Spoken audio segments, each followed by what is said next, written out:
Okay, so good evening to all of you. We are live now. Sorry for the delay. Sorry for the delay, dear students. थोड़ा सा technical issue की वजह से आप लोगों का क्लास थोड़ा डिले हुआ है. एक बारी मुझे बताइए ऑडियो वीडियो क्लियर है या नहीं. देन हम लोग आज के सेशन को स्टार्ट करेंगे. Is everything clear? Is everything clear? Ram Ram Jitendra Kumar, Shweta Kumari, good evening dear, very good evening to all of you, very good evening. चलिए, सो मुझे लग रहा कि ऑडियो एंड वीडियो क्लियर है एंड आप लोग भी लाइव आ चुके हो. सो फटाफट एक बारी आप जो है ना, जितना व्हाट्सअप ग्रुप है, जो जो स्टूडेंट प्रिपरेशन कर रहे हैं आरपीएससी ग्रुप इंस्ट्रक्टर का, सभी जगहों पे एक बारी शेयर आप लोग कर दो, क्योंकि आप लोग के लिए डेडिकेटेड बैच जो है वो लॉन्च कर दिया गया है ना. डिटेल आप लोग को मिल गया होगा. अब क्लासेस भी आप लोग का स्टार्ट होने जा रहा है ना. डेडिकेटेड आपको कंप्लीट बैच मिलेगा, चाणक्य बैच. और इसमें आप लोग को देख सकते हो कि आरपीएससी की तरफ से जितने भी वैकेंसी आया है अभी, जिसमें बात करेंगे ग्रुप इंस्ट्रक्टर का, सर्वेयर का, असिस्टेंट अप्रेंटिस एडवाइजर का, ग्रेड 2, इन सभी का हम लोग कंप्लीट प्रिपरेशन आप लोग को करवा रहे हैं, कंप्लीट प्रिपरेशन. और जितने भी आप लोग को फैकल्टी प्रिपरेशन करवाएंगे वो सभी एक्सपर्ट रहेंगे, इंडिया के बेस्ट फैकल्टी रहेंगे, जो अपने अपने फील्ड में कई सालों से एक्सपीरियंस है, पढ़ा रहे हैं, कई सारे नंबर सब बैच निकाल चुके हैं, है ना. और मैं आप लोग का लेने वाला हूं मैकेनिकल वाला पोर्शन, राइट. मैकेनिकल का पोर्शन को कंप्लीट मैं आप लोगों को पढ़ाने वाला हूं. मैकेनिकल के कितने सिलेबस को मैं पढ़ाऊंगा, उसमें कितना सब्जेक्ट आएगा, क्या क्या पढ़ना है.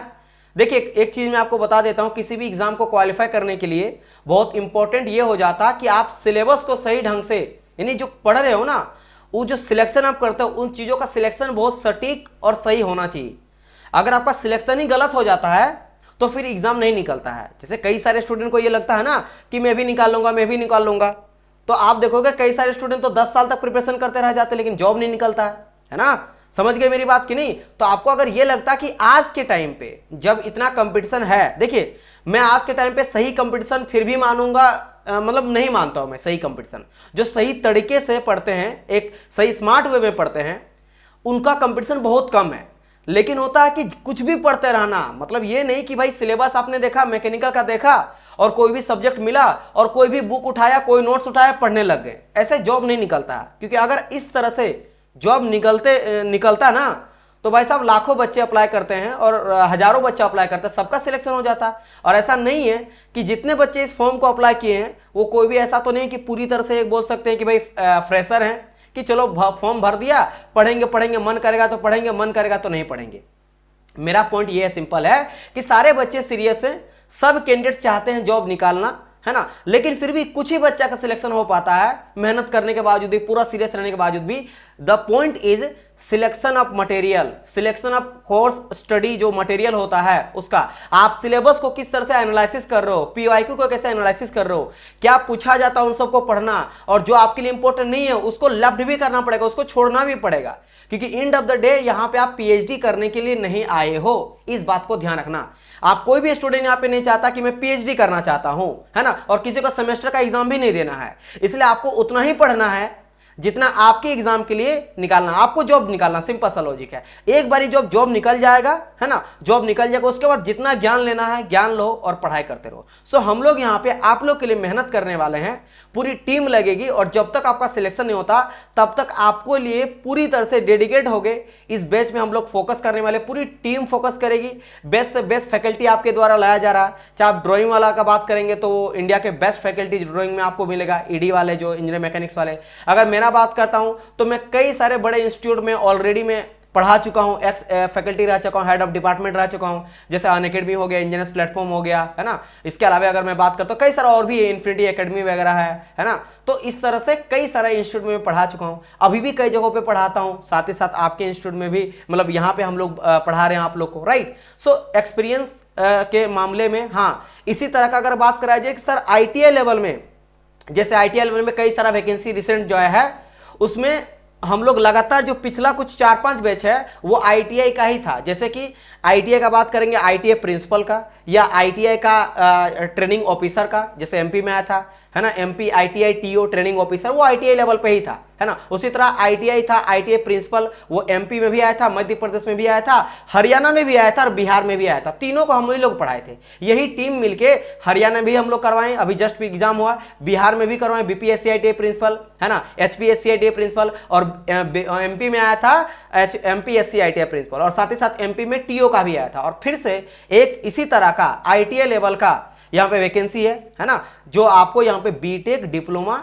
एंड आईटीआई तीनों ही कैंडिडेट्स यहाँ पे अप्लाई कर सकते हैं विद एक्सपीरियंस के साथ इन सभी आपके पोस्ट में। और अगर मैं जॉब का थोड़ा आपको बता दूं तो जॉब जो है ना वो काफी मस्त है, क्योंकि यहाँ पे आपका जो सैलरी है वो काफी अच्छा बनेगा, 80-85 के आसपास आपका बन जाएगा। जो जेई, जो एसएससी आरआरबी होता है या फिर अदर स्टेट लेवल पर अगर आप जेई देखोगे तो उसका स्टार्टिंग जो सैलरी होता है वो कुछ होता है 37 के आसपास, है ना, 35,000 के आसपास होता है, जबकि यहाँ पे दुगना से भी ज्यादा आपको मिल रहा है। तो आप ये मत समझना कि जेई लेवल का, ये है आईटीआई लेवल पे, बट ये जो आपका है ना ये एई लेवल को ही बीट कर जाता है, इतना अच्छा सैलरी आपको देखने को मिलेगा। इवन तक कि मैं बोलूंगा जो जैसे इसरो डीआरडीओ में साइंटिस्ट लेवल के जाते हैं ना, उसके लेवल पे आपको यहाँ पे जो है ना वो दिया जा रहा है सैलरी। तो उसको लेकर बिल्कुल मत सोचना। वर्क जो है इसका, वर्क कल्चर, है ना, इन्वायरमेंट, इसके ऊपर वीडियो भी हम लोग लाएंगे। जो बच्चे ऑलरेडी इस एग्जाम को निकाल चुके हैं, कार्यरत हैं, उनका भी एक्सपीरियंस जो है आप लोग से शेयर किया जाएगा, है ना। जरूरत पड़ेगा, जितना जरूरत पड़ेगा हम लोग वो सारे चीज शेयर करेंगे, ताकि आप लोग को वो भी पता चले कि वो वर्क इन्वायरमेंट क्या है, वो तैयारी करने के लिए क्या क्या किए थे, ताकि आप जो है सटीक तरीके से, सही तरह से पढ़ाई करो और अपना जॉब को निकालो। राइट, सो यहां पे आपको क्या क्या मिलेगा already you know that. In short में बता देता हूं आप लोग को, पूरा का पूरा लाइव होने वाला है, 100% आपको लाइव होने वाला है। जो बच्चा इनिशियली से पहले से ही जुड़ेगा उसको 100% यहाँ पे लाइव बैच मिलने वाला है। यहाँ पे कुछ भी ऐसा नहीं रहेगा जो रिकॉर्डेड आपको दिया जाएगा, जो पहले का कंटेंट होगा, बिल्कुल, क्योंकि ऑब्वियसली बात है ना, इससे पहले एग्जाम जो है काफी टाइम पहले हुआ है ना, वो 5-7 साल पहले हुआ है, तो वो तो नहीं, पूरा 100% लाइव आपको मिलेगा। ट्राई करिएगा कि सारे के सारे कैंडिडेट जितने भी प्रिपरेशन कर रहे हैं, सीरियसली बच्चे हैं, वो यहां पे लाइव ही जुड़ना। लाइव जुड़ोगे तो आप डाउट पूछ सकते हो, है ना, क्योंकि आप सिर्फ यहां पे, जैसे मैं मैकेनिकल का आपका अगर लूंगा, सो यहां पे मैकेनिकल के अलावे अदर ब्रांच के भी स्टूडेंट रहेंगे, अदर ट्रेड के भी स्टूडेंट रहेंगे, तो उनको समझने में दिक्कत हो सकती है बाद में। अगर आप देखोगे तो ट्राई करना लाइव आने का, फिर भी मैं बने रहूंगा, आप रिकॉर्ड भी देखोगे, उसके बाद भी कोई दिक्कत होता है तो मैं आपको नंबर दे दूंगा, उस नंबर में व्हाट्सअप कर लेना, कोई भी जो दिक्कत बनता है मैं आप लोग का जो है हेल्प करूंगा। सिंपल से सिंपल क्वेश्चन, कोई समझ ना आता है, और बिल्कुल भी संकोच नहीं करना, आप यहाँ पे सीखने के लिए आए हो। और मैं और एक चीज मैं कहता हूँ, कई सारे ऐसे कैंडिडेट्स होंगे जो ऑलरेडी वर्किंग कर रहे हैं, कोई टीचर होंगे, कोई कुछ होंगे, सो इसका मतलब ये नहीं कि आपको संकोच करना है। भाई सिंपल सा लॉजिक, आप सीखने आए हो, सीखने के लिए कभी भी संकोच नहीं करना। कोई दिक्कत होगा, है ना, आप सिंपली मेरे से व्हाट्सअप करना कि सर ये मुझे समझ नहीं आया, मेरे को बता दो, तो लास्ट तक मैं भी आपका बने रहूंगा। तो ऐसा नहीं कि बढ़ा के छोड़ दूंगा, आपका लास्ट तक हेल्प करते हुए रहूंगा। तो इसमें पहली बात तो टोटल आपको लाइव मिलेगा। इसके अलावा एमसीक्यू क्वेश्चन के लिए होता नहीं कि सर पढ़ तो लिए, प्रैक्टिस करने के लिए चाहिए क्वेश्चन, तो भर भर के आपको क्वेश्चन मिलेगा, लगभग 5000 प्लस आपको एमसीक्यू दिया जाएगा सॉल्यूशन के साथ। तो आप सॉल्यूशन के साथ बाद में देख सकते हो, समझ ना आए, और जब नहीं आएगा वो भी नहीं समझ आएगा सॉल्यूशन के बाद भी, तो मैं हूं आपके सामने, मैं आपका हेल्प करूंगा, है ना। बट इसमें क्वेश्चन रहेगा, उसको खुद से ट्राई करना है। जब आप पढ़ोगे, जैसे जैसे सिलेबस का होते जाएगा वैसे आप खुद से ट्राई करोगे, नहीं होगा तो सॉल्यूशन देखना, तब भी नहीं होता तो आप मेरे से हेल्प ले सकते हो। क्लियर, सॉल्यूशन में भी कराऊंगा, क्वेश्चन के साथ सॉल्यूशन भी कराऊंगा, थ्योरी के साथ साथ ही साथ आपको टेस्ट सीरीज दिया जाएगा एज पर एग्जाम पैटर्न, और जितने भी क्लासेस हैं पूरा का पूरा मैं आप लोगों को नोट्स प्रोवाइड करने वाला हूं। तो आपको केवल और केवल पढ़ाई करना है। मेरा लेक्चर में आपको बिल्कुल भी नोट्स बनाने का जरूरत नहीं है कि सर क्लास में देखूंगा फिर नोट्स बनाऊंगा, नहीं, इसमें टाइम वेस्ट बहुत ज्यादा होता है। 1 घंटा का अगर मैं पढ़ाऊंगा, उसमें अगर नोट्स बनाने रहोगे ना, तो वीडियो को रोक रोक के अगर नोट्स बनाओगे तो वो 2 घंटा आपका कंज्यूम कर लेगा सिर्फ लिखने में, नोट्स बनाने में। हाँ, अगर आपको प्रैक्टिस करना है, रिवीजन करना है, तो आप एक बार लेक्चर पूरा समझ लिए, नोट्स में आपको दे दूंगा, आप उसका प्रिंट आउट निकाल लेना, है ना, प्रिंट आउट निकाल लो या फिर आईपैड लेपी से आप पढ़ो। उस समय पे रिवीजन के तौर पे आप नोट्स फिर से बनाओ, मन करेगा तो रिवाइज करना करो, क्योंकि टाइम बहुत है, टाइम आपके पास अच्छा है। और मैं आपको और एक चीज बताना चाहूंगा, इसका मैं सिलेबस देखा, इसका सिलेबस काफी अच्छा है, काफी अच्छा है। हाँ, मैं ये नहीं बोलूंगा कि सिलेबस टफ है, बिकॉज यहाँ पे आप लोग को सिविल, इलेक्ट्रिकल, मैकेनिकल सबका कंबाइंड है। लेकिन हाँ, अगर आप ये सोचोगे कि भाई बहुत कम है, बहुत ज्यादा दिया, लेकिन हाँ थ्योरी बेस्ड है अधिकतर।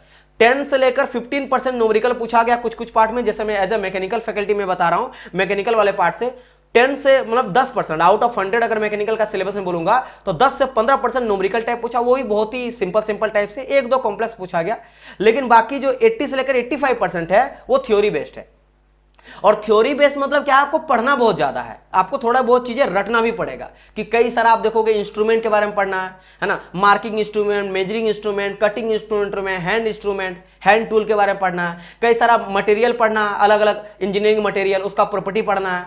अब एल्यूमिनियम है, उसका क्या है, तो एटॉमिक नंबर रहता है, मास नंबर होता है, कहां पे यूज करते हैं, है ना, ये सभी चीजें, एलॉय एलिमेंट, स्टील और कास्ट आयरन में, तो कई सारी चीजें जो आपको याद करना पड़ेगा, रटने वाला चीज है। समझा तो दूंगा ही, लेकिन उसके बावजूद भी सिर्फ समझने से काम नहीं चलेगा, आपको याद भी करना पड़ेगा। तो इसीलिए आपको टाइम भी इस कोर्स में अच्छे से देना है। लेकिन हाँ, अगर आप कोर्स लोगे तो मैं आपको 100% ये बता सकता हूं अपने एक्सपीरियंस और जितने बच्चे दिए हैं अभी तक। मैं अगर मैकेनिकल में बात करता हूं, अभी जस्ट कुछ दिन पहले ही अगर आप देखोगे लाइव में जाके तो हुआ था HPSC हरियाणा का हुआ था, लगभग जितना क्वेश्चन पूछा गया था 21 के आसपास आया था, है ना। वहां पे बच्चे जो है ना वो पूरा का पूरा 100% लगा के आए थे, पूरा नोट से मिल गया था। सिमिलरली हुआ था IIT प्रिंसिपल में, उसमें तो बहुत इजी क्वेश्चन पूछ दिया था, सबका सब बच्चे लगा लिए, है ना। और उससे पहले भी जब MP में बात करूं तब भी कुछ 26 के आसपास आया था, 26 से 27 क्वेश्चन, उसमें 25 क्वेश्चन जो नोट से आ गया था। एक दो आउट ऑफ सिलेबस कभी कभार ये होता ही है, वो आपको मान के चलना पड़ेगा। लेकिन हम लोग ट्राई करेंगे कि आप लोग को 100% इस बार भी सिलेबस मिल जाए, और मुझे लग रहा है इस बार मैं पूरा करवा दूंगा, क्योंकि हम लोग पास सफिशिएंट टाइम है। क्योंकि इससे पहले जो भी वैकेंसी आया ना इस लेवल का, ITI लेवल का, प्रिंसिपल का रहे, ITI प्रिंसिपल का रहे, है ना, या फिर कोई और भी रहे, ट्रेनिंग ऑफिसर का रहे, उसमें टाइम बहुत कम मिला था, 3 महीना 2 महीना टाइम मिला था। इस बार हम लोग को टाइम ठीक मिला है, सो आपको भी अच्छा खासा टाइम मिला है, और हम लोग को भी एनालिसिस करके आपको पढ़ाएंगे, ताकि सटीक पढ़ाएंगे, उतना ही पढ़ाएंगे जितना जरूरत है। हाँ, उससे थोड़ा ज्यादा ही पढ़ाएंगे, लेकिन कभी आपको फालतू चीजें नहीं बताएंगे जो आपके सिलेबस में नहीं है, वो आप पढ़ लोगे लेकिन काम नहीं आएगा, है ना, अकॉर्डिंग टू योर सिलेबस। लेकिन हाँ, जो सिलेबस में है उसको बहुत ज्यादा ध्यान देंगे, और सिलेबस से ज्यादा इंपॉर्टेंट होता है PYQ। अब बता रहे हैं आपको PYQ क्यों इंपॉर्टेंट हो जाता है, इन सभी बातों पे देखो आज मैं थोड़ा सा आपको बताऊंगा, है ना। क्लास कल से स्टार्ट होगा, आज मैं आपको बताऊंगा सिलेबस के ऊपर कैसे पढ़ाएंगे, किस तरह का अप्रोच रहता है ना, क्या सही तरीका रहता है पढ़ने का। अगर आप खुद से भी प्रिपरेशन करना चाहते हो तो इन सभी चीजों को बहुत इंपॉर्टेंट है, ध्यान से समझना। होता क्या है डियर, कई बार मैं देखा हूं, और सब भी एग्जाम में आप देखो, है ना, आप देखोगे ना कि सिलेबस कुछ है, आप सिलेबस के अकॉर्डिंग पूरा पढ़ लोगे, जब आप जाओगे ना क्वेश्चन पे तो आपको पता चलेगा कि बहुत सारा ऐसा क्वेश्चन है जो सिलेबस में मेंशन ही नहीं है। जैसे मैं, अगर आप इसका सिलेबस देखे होंगे, आप देखना कहीं पे भी सोल्डरिंग के बारे में कुछ लिखा है, आप देखो सोल्डरिंग के बारे में कहीं पे भी नहीं लिखा है। जिग्स एंड फिक्सचर, अगर मैं मैकेनिकल में बात करता हूं, जो मेरा जिग होता है, जिग एंड फिक्सचर होता है, आप देखोगे इसके बारे में कहीं भी कुछ भी मेंशन नहीं है। हाँ, वो भी क्या, वेल्डिंग के बारे में कोई मेंशन नहीं है। वेल्डिंग के ऊपर क्या मेंशन मैं आपको बता देता हूं, खाली ये कहा गया कि वेल्डिंग टूल, जो वेल्डिंग में यूज किया जाने वाला टूल्स होता है ना, उन सब के बारे में पढ़ना, लेकिन वेल्डिंग नहीं पढ़ना है, सोल्डरिंग नहीं पढ़ना, क्योंकि सिलेबस में है ही नहीं। लेकिन जब आप देखते हो प्रीवियस ईयर पेपर, जैसे इससे पहले हुआ था 2018 का 19 में पेपर हुआ था, और एक 12 वाला पेपर है, जब मैं उसको देखा तब पता चला कि वेल्डिंग का भी क्वेश्चन है, सोल्डरिंग से भी क्वेश्चन है, जिग्स एंड फिक्सचर से भी क्वेश्चन है। ये तो मैं आपको कुछ पार्ट बता दिया। इसी तरह से क्या, कई सारा ऐसा टॉपिक है जो सिलेबस में मेंशन नहीं है, लेकिन पूछा जाता कहां पे, एग्जाम में। तो भाई भले सिलेबस में मेंशन नहीं है, लेकिन अगर आपको पूछा गया है एग्जाम में तो आपको पढ़ना पड़ेगा। और ये जो है ना आप नहीं कर पाते हो। आप लोग को सिलेबस ले लिए, कोई नोट्स ले लिए, कोई भी दे दिया, कहीं से भी नोट्स डाउनलोड कर लिए, कोई नोट्स बेच रहा है, आपने ले लिया और पढ़ लिया। भाई वो नोट्स तो कोई भी जाके देखो, मेरा बात समझना, हम लोग यहाँ पे क्यों इतना मेहनत कर रहे हैं। 24x आप लेके काम करेंगे, अगला 6 महीना तक आप लोग के लिए ट्राई करेंगे, 4 महीना पूरा सिलेबस कंप्लीट करने का पूरा टीम लगी हुई है, अच्छा से अच्छा कंटेंट रेडी करने के लिए 3-4 स्पेशल बुक्स लेके आप लोग के लिए कंटेंट प्रिपेयर करेंगे, आपके सिलेबस PYQ के अकॉर्डिंग आपको पढ़ाया जाएगा। इतना मेहनत इसलिए करा जा रहा है ताकि आप लोग को एफर्ट ना करना पड़े, आपको बस जो कहा जाए उतना ही करना है। कोई भी बुक रिफर नहीं करना, कोई भी नोट्स रिफर नहीं करना। मैं सिंपल कह देता हूं, जितना दूंगा उतना मोर देन सफिशिएंट है, क्योंकि हम लोग उतना मेहनत कर रहे हैं। देखो अभी मैं पूरा का पूरा कल में एनालिसिस किया था, आज भी एनालिसिस किया हूं। On the basis of that मैं आपको कई सारी चीजें आज बताऊंगा कि कितना सिलेबस को ब्रेक डाउन करा गया है। और मैं आपको पहले बता दिया कि सिलेबस आपका इजी नहीं है, लेकिन लेंदी है।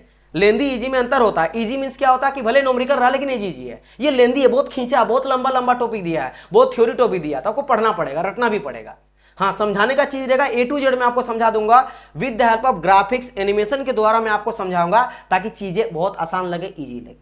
तो ये रहेगा मेरा अप्रोच, ये सभी चीजें दिया गया है। ठीक है, अभी 10% का ऑफ चल रहा है, और मैं आपको एग्जाम डेट बता देना चाहता हूं। ये प्रीपोन्ड हुआ है, पहले डेट आगे था लेकिन उसको फिर पीछे कर दिया गया है और उसको कर दिया गया 23 ऑफ, देख सकते हो यहाँ पे 23/6/2025, इस डेट को ध्यान रखना है ना। तो आप देखोगे 23/6/2025 में जो है ना आपका एग्जाम होने वाला है ग्रुप इंस्ट्रक्टर का। हम लोग ट्राई करेंगे इससे 2 महीना पहले कंप्लीट करने का, ताकि उसके बाद में आप रिवीजन कर पाओ, टेस्ट सीरीज लगा पाओ और अपने आप को सही बिल्डअप कर पाओ, है ना। और प्लीज आप पहले ही ज्वाइन कर लेना, पहले ही पढ़ाई का स्टार्ट कर देना, लास्ट में मत करना, क्योंकि लास्ट में फिर क्या होता है, वेस्ट ऑफ टाइम होता है। तो पहले से करो, सीरियस हो तो, समझ गए। और बहुत अच्छा चांस मिलता है, आपको लगेगा ये बहुत ही कम पोस्ट है, लेकिन आपको एक पोस्ट से मतलब है। आपको केवल एक पोस्ट ध्यान देना कि सर एक पोस्ट लाना है, बाकी कंटेंट में आप लोग को इतना दूंगा, आप पढ़ो, पढ़ने के बाद नहीं आए तो बात मेरा कहना, बस अच्छे से पढ़ना आप लोग है। बाकी हम लोग के ऊपर पूरा आप रिस्क ले लो और अपना प्रिपरेशन करना स्टार्ट कर दो। आप जाके चैनल में चेकआउट कर सकते हो, कॉन्सेप्ट डिकोडर है या सिविल पॉइंट रहे। आपको आईटीआई लेवल का केवल बात कर रहा हूं, एसएससी, आरआरबी और कई सारा एग्जाम में जो अलग जगह पढ़ा है उन सब का बात ही नहीं कर रहा, केवल आईटीआई बेस्ड जो एग्जाम है, आईटीआई लेवल में जो प्रिंसिपल का होता है या फिर कई सारा एग्जाम होता है, उन सब का में कई बार हम लोग 4 लगातार बैच निकाल चुके हैं रिसेंटली, और सब का सब बहुत अच्छा सक्सेसफुल रहा है। ठीक है, चलिए। सो ये चीज ध्यान समझ गए, ओके। तो ये सब चीज है। और हाँ, कोई भी दिक्कत होने से नंबर दिया गया, इस नंबर में आप कांटेक्ट कर लेना। और हाँ प्लीज, आप कई सारे स्टूडेंट जो है ना ये सब के बारे में मत करना, सर फीस उस थोड़ा ज्यादा है, कम है। देखो डियर, अगर देखो हम लोग भी चाहते तो कोई भी फैकल्टी ले आते हैं, पढ़ाने से मतलब है ना, कोई भी फैकल्टी आ जाता, लेकिन जब आप ढंग का फैकल्टी लाते हो ना तो वो चार्ज भी करते हैं, है ना। मैं भी चार्ज जो है ना टीम से अगर कर रहा हूं तो मैं ऐसा नहीं कि मैं हल्का फुल्का लेता हूं, मैं चार्ज करता हूं भारी भरकम। क्यों? क्योंकि मुझे पता अपना कंटेंट और किस तरह का मैं पढ़ाता हूं, कितना मैं डेडिकेटली पढ़ाता हूं। सिमिलरली जितने भी फैकल्टी हैं उनमें हम लोग उसी तरह का सिलेक्ट किए हैं कि भले पे हम लोग को ज्यादा करना पड़े टीम को, लेकिन वो जब आए ना तो सिलेक्शन पक्का हो जाए स्टूडेंट्स का। तो हम लोग उस चीज में बिल्कुल भी कटौती नहीं किए। भले 2 रुपया के जगह में 4 रुपया हम लोग फी ज्यादा रखेंगे, लेकिन सिलेक्शन का 100% हो पाए। ऐसा ना हो कि भाई देखो, क्योंकि समझ लो मेरी बात, अगर फी ज्यादा थोड़ा बहुत आपको लग रहा है कि फो ज्यादा, लेकिन ऐसा बिल्कुल ज्यादा नहीं, आपको बस लग रहा है। लेकिन आपको अगर लग रहा है तो कम क्यों नहीं करते? कम में तो बहुत सारे स्टूडेंट आएंगे, लेकिन उसकी वजह से हम लोग कंटेंट पे गिरावट नहीं कर सकते। कंटेंट एक ग्रेड का होना चाहिए, और अगर आप अच्छा कंटेंट देना चाहते हो तो आपको उसके लिए बनाने वाले भी तो अच्छे होने चाहिए, उस लेवल का टीचर भी जो चाहिए जो आपको बेस्ट से बेस्ट प्रोवाइड करेंगे। तो बेस्ट सिविल का, बेस्ट इलेक्ट्रिकल का, बेस्ट इंडस्ट्रियल का, बेस्ट इंजीनियरिंग का, तो हर एक फैकल्टी आपको यहाँ पे पढ़ा रहे हो, बहुत ही अपने क्षेत्र में बहुत अच्छे अच्छे काम कर रहे हैं। सबका सब गवर्नमेंट में एक्सपीरियंस है ना, और अपने अपने फील्ड में बेस्ड है, इसीलिए आप लोग के लिए बेस्ट कोर्स दिया जा रहा है। सब समझ गए? तो इसको लेकर तो बिल्कुल भी नहीं सोचना, बिल्कुल भी नहीं सोचना। सही संग आप बस प्रिपरेशन करो, अपना सोचो कि मैं क्या 100% इस बैच में दे सकता हूं टाइम। अगर आप दे सकते हो पूरा का पूरा, अभी ज्यादा देने की जरूरत नहीं, हर एक क्लास 1 घंटा चलेगा, आप बस उतने ही दो। बस हाँ, उसको देने के बाद नोट्स आप डाउनलोड करो, उसको रिवीजन करो, बस इतना आपको करना है। फिर देखना जैसे जैसे आप एक सब्जेक्ट कंप्लीट करोगे, ये नहीं कि एग्जाम का मैं बात कर रहा हूं, एक सब्जेक्ट कंप्लीट होगा, पीवाईक्यू लगाओगे ना, आपको ऑटोमेटिक कॉन्फिडेंट आते जाएगा कि एक सब्जेक्ट कंप्लीट हो, सारा क्वेश्चन बन जा रहा। कोई भी ऐसा क्वेश्चन नहीं रहेगा उस लेवल का जो आप नहीं बना पाओगे। तो ऑटोमेटिकली आपका कॉन्फिडेंस जो है बिल्डअप करते जाएगा और फिर रिजल्ट भी अच्छा आएगा। सिंपल सा बात है, समझ गए? चलिए, तो अभी मैं क्या बात करने वाला हूं, ये तो वैकेंसी है 63 + 5 टोटल आया है ना, 68 हो गया आपका। ओके, तो मैं बात यहां पे क्या कर रहा हूं डियर, और एज यू नो दैट आप लोग का 150 नंबर का एग्जाम होने वाला है। एक क्वेश्चन 1 मार्क्स का रहेगा, तो टोटल नंबर ऑफ क्वेश्चन भी रहने वाला 150 एंड टोटल मार्क्स भी रहने वाला 150। टाइम आपको अच्छा खासा मिलेगा, 2.5 घंटा का टाइम इसमें मिलने वाला है, क्योंकि इंजीनियरिंग ड्राइंग वाला भी थोड़ा पार्ट आपका रहेगा, है ना, कुछ इंजीनियरिंग मैकेनिक्स का भी पार्ट रहेगा, और मैकेनिकल, सिविल, इलेक्ट्रिकल, ड्राइंग, ये सब आपका मिक्स रहेगा। दैट्स वाई यहाँ पे आपको टाइम अलॉट करा गया है। और ये भी ध्यान रखना कि यहाँ पे नेगेटिव मार्किंग भी है, तो इस बात का भी ध्यान रखना, इन सभी चीजों को थोड़ा माइंड में रखना। चलिए नाउ अब बात करते हैं इस टाइम टू सिलेबस। अब देखो, मैकेनिकल का मैं पहले सिलेबस बता देता हूं, और मैं जिस पोर्शन से रहने वाला हूं पहले वो मैं एक बारी बता देना चाहता हूं कि मैं जिस पोर्शन को करने वाला हूं उसमें प्रीवियस ईयर में जो लेटेस्ट हुआ 2018 का एग्जाम जो 19 में हुआ था, उसमें 41 क्वेश्चन पूछा गया आउट ऑफ 150 में। तो आप समझ सकते हो, वो भी मैकेनिकल का मैं जो पोर्शन लेने वाला हूं उस पोर्शन का बात कर रहा हूं, बाकी पोर्शन का तो मैं बात ही नहीं कर रहा हूं। अब थोड़ा बता देता हूं कि मैकेनिकल में कितना पोर्शन आपको दिया गया है। जिससे ये वाला पार्ट करेंगे ना, ये भी आपका कंप्लीट जो है ना, ये मैकेनिकल का ही पार्ट है। ये किसका पार्ट है डियर स्टूडेंट? ये मैकेनिकल का ही पार्ट है, मैकेनिकल का भी पार्ट है, ये मैकेनिकल इंजीनियरिंग का पार्ट है। इसमें क्या क्या है अभी मैं आपको बताऊंगा, है ना। वही बात है ना, सारे के सारे स्टूडेंट आया करो, है ना, सारे के सारे स्टूडेंट आया करो, तब ना और मजा आएगा। देखो लाइव आने से और भी इंटरेस्टिंग लगता है कि बच्चे पढ़ रहे हैं साथ में, देखो बाद में देख ले तो वो दिक्कत नहीं है, लेकिन लाइव आओगे तो और मजा आएगा। आप लोग को जो भी डाउट रहेगा, ईच एंड एवरी डाउट मैं आपको 100 बार बताने के लिए रेडी हूं। अगर आप 100 बार पूछोगे तो मैं आपको 100 बार एक्सप्लेन करूंगा, बस आप पूछो तो सही, आओ तो सही, है ना। तो एक मैकेनिकल का ये पूरा पार्ट हो गया, इसके अलावा मैं बता रहा हूं। देन अगर बात करेंगे तो ये इलेक्ट्रिकल वाला पार्ट आ गया, ठीक है, ये इलेक्ट्रिकल वाला पार्ट आ गया, ये जो है सिविल वाला पार्ट आ गया, ये सिविल वाला पार्ट आ गया, ये इलेक्ट्रिकल वाला पार्ट आ गया।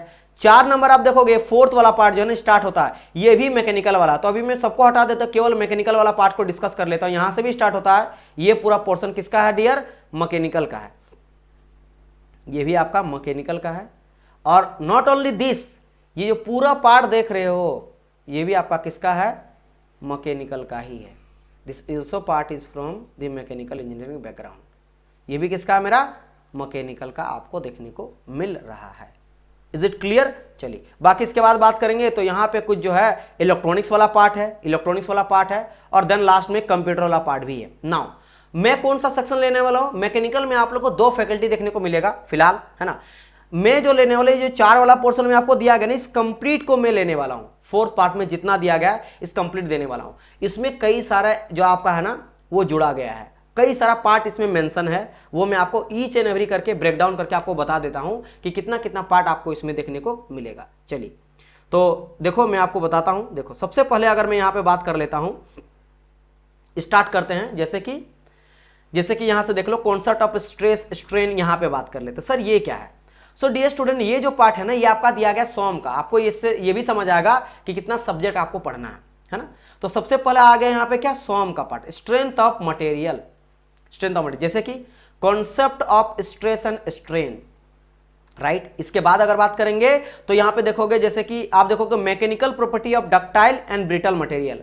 जब हम लोग स्ट्रेस एंड स्ट्रेन बनाते हैं तो उसका कर्व बनता है, उसी से मुझे डक्टाइल मटेरियल और ब्रिटल मटेरियल के बीच में ही तो ग्राफ बनता है कि कोई बॉडी में कितना फोर्स लगाएंगे, कितना बेंड होता है, और फोर्स छोड़ने के बाद रिगन जब आ जाता है, रिगन लौट के वापस आ जाता है ना। जब फोर्स को हम लोग लेफ्ट करते हैं, फोर्स को छोड़ देते हैं, तो ऑटोमेटिकली क्या हो जाता है, सेप एंड साइड रिटर्न आ जाता है। उसी को कहते हैं इलास्टिक बॉडी, है ना, इलास्टिक, उसी को डक्टाइल कहा जाता है ना। डक्टाइल इलास्टिक में वैसे अंतर होता है, लेकिन अभी के केस में डक्टाइल नेचर, और वो चीज अगर लौट के नहीं आता तो उसको ब्रिटल फिर कहा देते हैं, ठीक है। उसी तरह आपका होता है elastic, plastic, ductile, brittle material. तो ये सब क्या होता है, ये सब आ जाता है, ठीक है। इसके अलावा introduction to various design consideration like strength, stiffness, weight, cost, factor of safety, space, etc..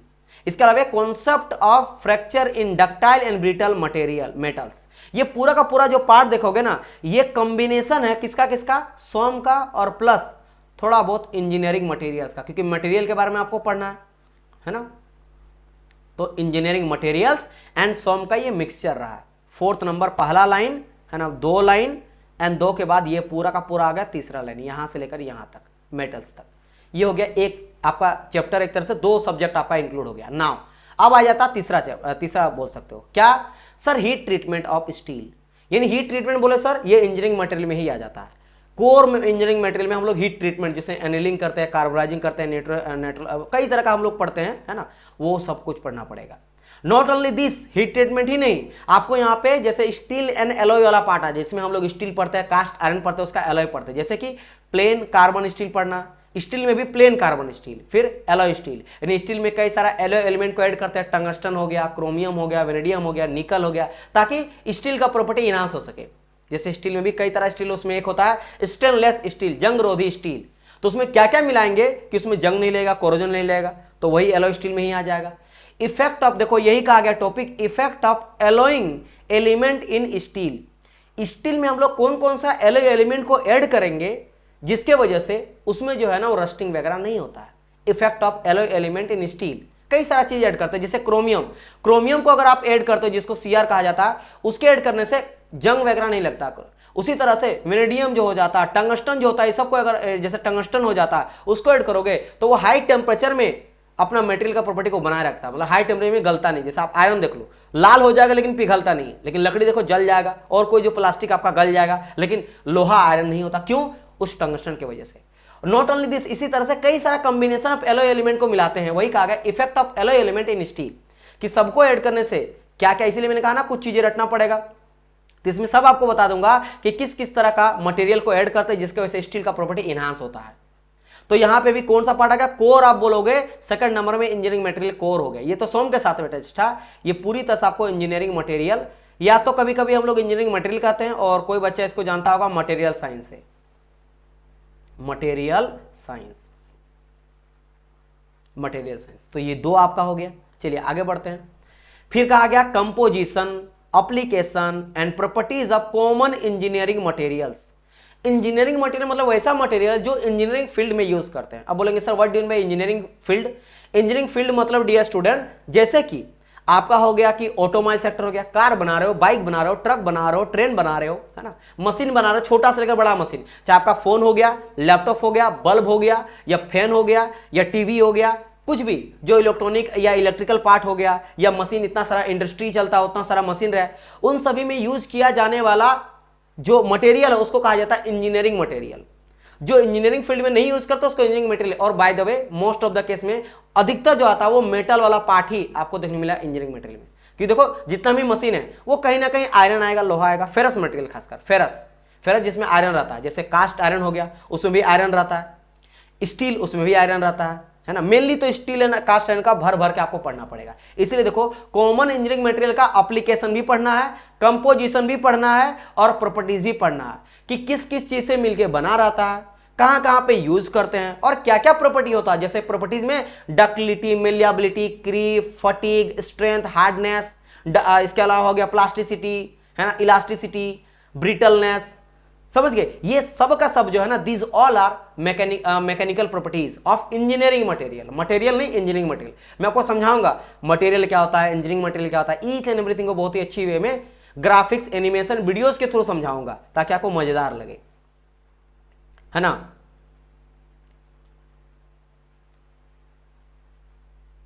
नहीं डियर, ये न्यू सिलेबस है, this is the new syllabus, ठीक है। अगर आपको ऐसा लग रहा है तो मैं वेरीफाई तो क्रॉस चेक कर लिया हूं, लेकिन अगर आप कह रहे हो तो मैं और एक बार कर लेता हूं, है ना। अगर आप बोल रहे हो तो मैं 2024 का देखो आपके सामने यहां पे खोला 2024 का, ये नहीं डियर, मैं जो बोल रहा हूं दिस इज दी 2024 अभी का जो सिलेबस है, लेटेस्ट सिलेबस का मैं यहां पे बात कर रहा हूं। This is the latest syllabus, है ना, ये लेटेस्ट सिलेबस है। देखो ओल्ड वाला मैं आपको बता देता हूं, यहाँ पे skill, employment and entrepreneurship department ये नहीं लिखा हुआ है, ये वाला पार्ट जो है आपको नहीं देखने को मिलेगा। न्यू वाला में ये देखने को मिलेगा, तो न्यू सिलेबस का मैं डिस्कशन कर रहा हूं, ठीक है। चलिए, तो ये हो गया इतना। जैसे कि क्या क्या, जैसे मैंने कहा आयरन से रिलेटेड, जैसे कास्ट आयरन हो गया इंजीनियरिंग मटेरियल, माइल्ड स्टील हो गया, और नॉट ओनली फेरस, कुछ नॉन फेरस को भी पढ़ना है यहाँ पे, कुछ नॉन फेरस भी पढ़ना है, जैसे कि copper, timber, plastic, zinc, lead, और कुछ एलॉयज, क्योंकि ये सब अब इसमें भी एलॉय आ जाता है। जैसे आपका कांसा बोलते हैं ना, है ना, कॉपर हो जाएगा, वो भी तो एक तरह से एलॉय हो जाता है।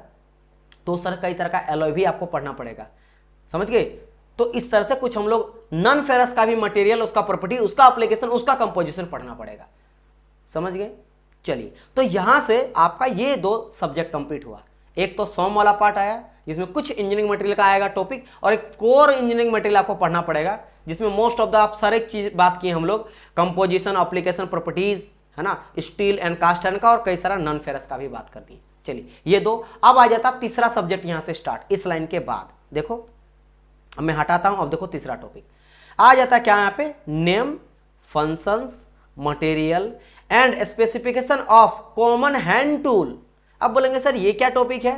तो डियर स्टूडेंट, जो डिप्लोमा की हो या जो बीटेक की हो उनको ये चीज समझ नहीं आएगा, ये समझ आएगा उन सभी बच्चों को जो आईटीआई के हैं। ये आईटीआई का टॉपिक है। आईटीआई में जैसे कई सारा ट्रेड होता है, आप जानते होंगे। जैसे अभी जस्ट में पढ़ाया, एमपी में आया था, MP ITI TO training officer, उसमें था वेल्डर था, फीटर था, डीजल मैकेनिक था, है ना। इसके अलावा कई सारा और भी ट्रेड था, देखने को मिला था, है ना। कई सारा और भी ट्रेड आपको देखने को मिलता है, मशीनिस्ट हो जाता है, ग्राइंडर हो जाता है।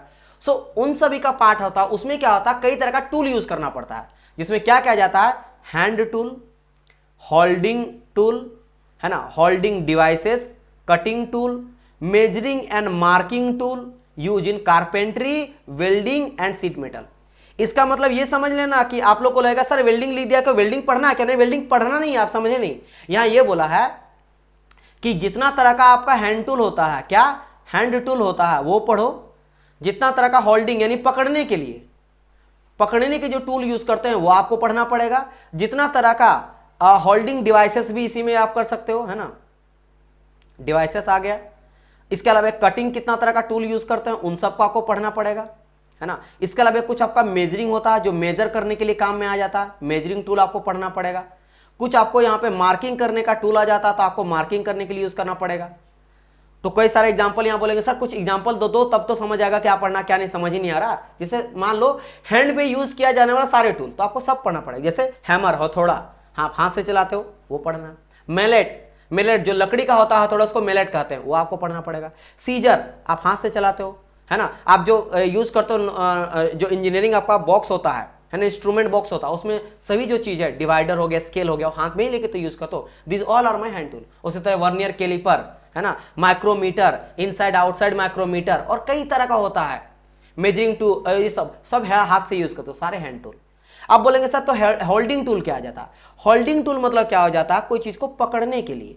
जैसे बेंच वॉइस आप पढ़े होंगे ना, जब ITI डिप्लोमा या बीटेक किए होंगे, तो हम लोग क्या कहते हैं, टेबल के ऊपर एक छोटा सा मेटल का टुकड़ा दिया जाता था इस तरह का, और उसको हम लोग क्या करते थे, बेंच में लगा के, और हम लोग उसको घिसते थे, कटिंग वगैरह करते थे, कभी ना कभी किए होंगे। तो उसको रखने के लिए बेंच वॉइस का जिसको उसको पकड़े रखता था, तो उसी तरह का वो सारे टूल जो पकड़ने के लिए, टूल को पकड़ने, मान लो कोई चीज को रख के उसको कटिंग कर रहे हो, कट कर रहे हो आरी से, है ना, हैक्सो से, तो किस पे लॉक्ड है, तो उसके लिए आप यूज करोगे हैंड टूल का। तो उस तरह का हैंड टूल का यहाँ पे आपको पढ़ना पड़ेगा। जितना तरह का हैंड टूल है जो अलग अलग फील्ड में, कहां, तो ये सब आपको पढ़ना पड़ेगा वेल्डिंग में। अगर आप वेल्डिंग में कितना तरह का हैंड टूल यूज कर रहे हो, अगर कारपेंट्री का काम कर रहे हो तो वहां पे कितना तरह का हैंड टूल का, होल्डिंग टूल का, कटिंग टूल का यूज कर रहे हो, और उसके अलावा और कहां है, सीट मेटल में। ये 3 टॉपिक दिया गया।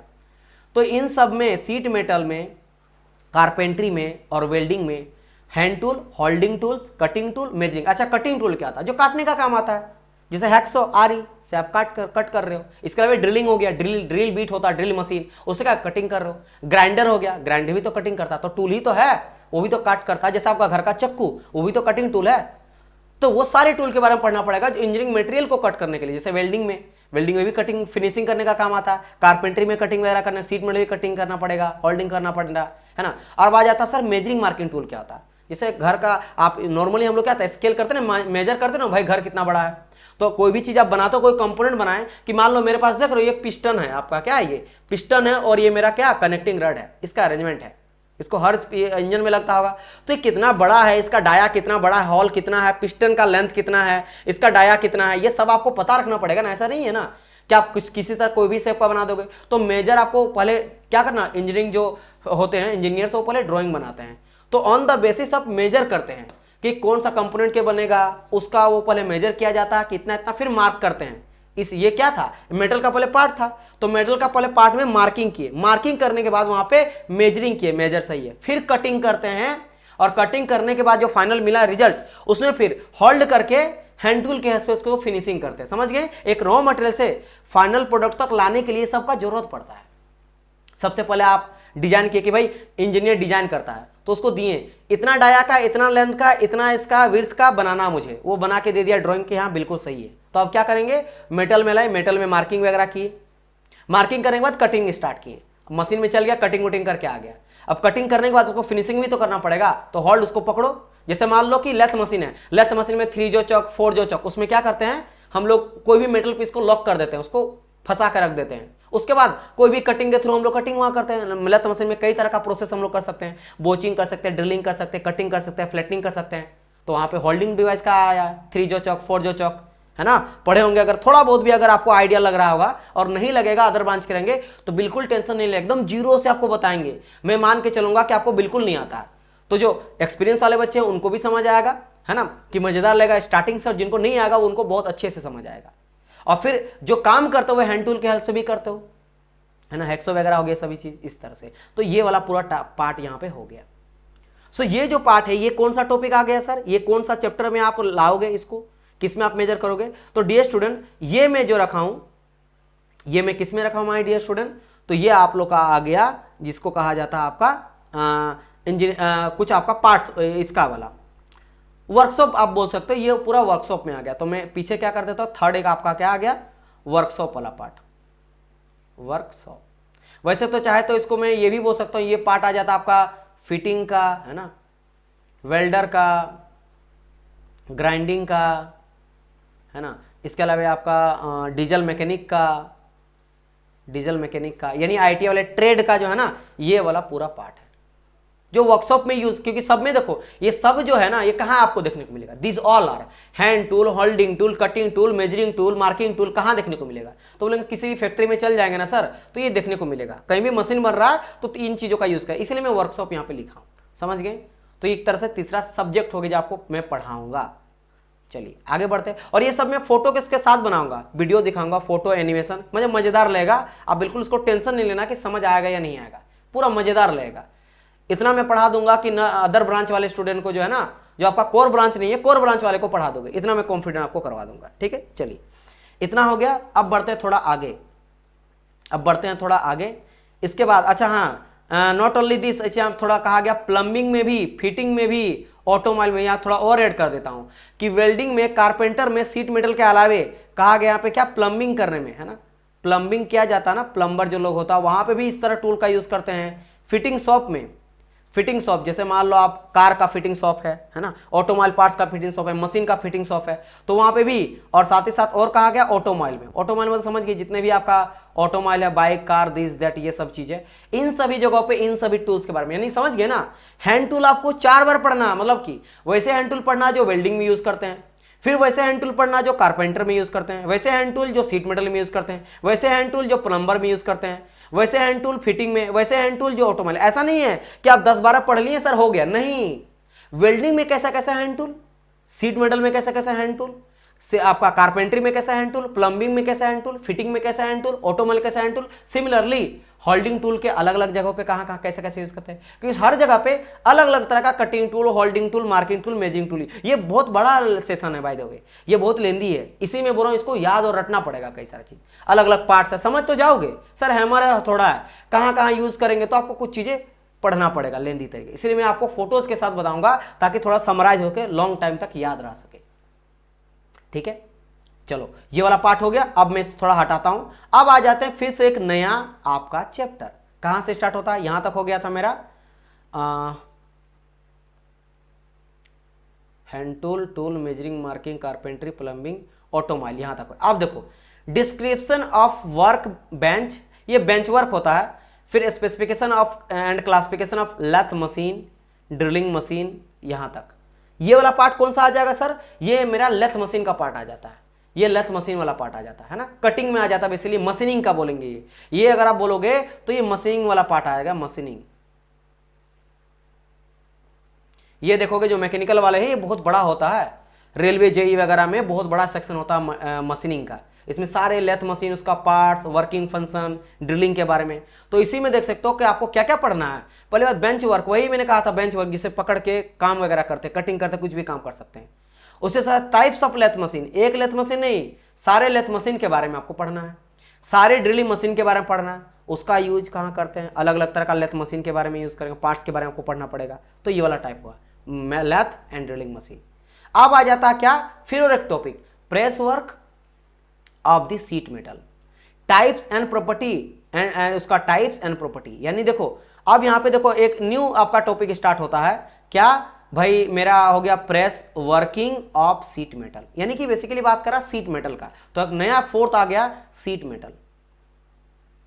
सीट मेटल मैकेनिक वाले को समझ में आएगा, सीट मेटल भी एक आपका अलग जो है सब्जेक्ट हो जाता है। सीट मतलब क्या होता है ना, पतला पतला चादर होता है, जैसे आप देखोगे ना अगर स्टील प्लांट होता है तो स्टील प्लांट में आप देखोगे कई सारा बड़ा बड़ा ट्रक वगैरह होता है ना, ट्रक में कुछ इस तरह से भर के ले जाया जाता है, ऐसा ऐसा स्टील रहता है, ऐसा कुछ करके आप देखे होंगे, ऐसा ऐसा करके बड़ा बड़ा ट्रक में जो है ना इस तरह से स्टील का इस तरह से ऐसा ऐसा रहता है चादर जैसा, और ऐसा बांध के ले जाया जाता है, इसी को क्या कहते हैं, इसी को कहा जाता है सीट्स, मेटल का सीट। इसको कटिंग वगैरह करके कई सारा प्रोडक्ट बन सकता है, जैसे आपका फोन में पतला सा स्टील का लगा है, आपका लैपटॉप हो गया उन सब में लगता है, मान लो स्टील का कहीं ना कहीं पार्ट्स लगा होगा, है ना, कई सारा आप देखोगे आज के घर में हम लोग स्टील का इतना बर्तन वगैरह यूज करते हैं, है ना, कई सारा हम लोग यूज करते हैं। नॉट ओनली दिस, आप वर्कशॉप में देखोगे कई सारा वर्कशॉप का रूफ वगैरह बनाया जाता है, आप देखो ना बाइक देख लो, कार्स देख लो, इन सब में स्टील या कास्ट आयरन का पतला पतला सीट यूज किया जाता है, उन सबको सीट कहा जाता है। तो इन सीट मेटल में भी टूल्स होता है, टाइप्स होता है, यूज होता है ना, सब अलग अलग तरह का सीट्स पाया जाता है। तो ये आपको पढ़ना पड़ेगा। उसी में कहा गया प्रेस वर्क, प्रेस मतलब दबा के उसमें जो पंच वगैरह करते हैं, कटिंग लाते हैं, से कॉइन बना जाता है आपका सिक्का, वो भी क्या होता है, सीट से ही बना जाता है, सीट को पंच करके सिक्का बना जाता है, होलोग्राम। अब उसके लिए एलिमेंट, ये सब अलग चीजें आपको पढ़ना पड़ेगा। तो ये वाला पार्ट आ जाता है। उसी में आ जाता है types and press and operation, अलग अलग तरह का प्रेस के बारे में, अलग अलग तरह का ऑपरेशन के बारे में। अब इसके बाद आ जाता है क्या, अब देखो फिर से न्यू आ गया, न्यू आ जाता क्या यहाँ पे, die material, construction detail of die set, machine tool and operation, cutting tool, their material, cutting speed, feed and depth of cut. ये फिर एक न्यू टॉपिक आपका आ जाता है। समझ गए?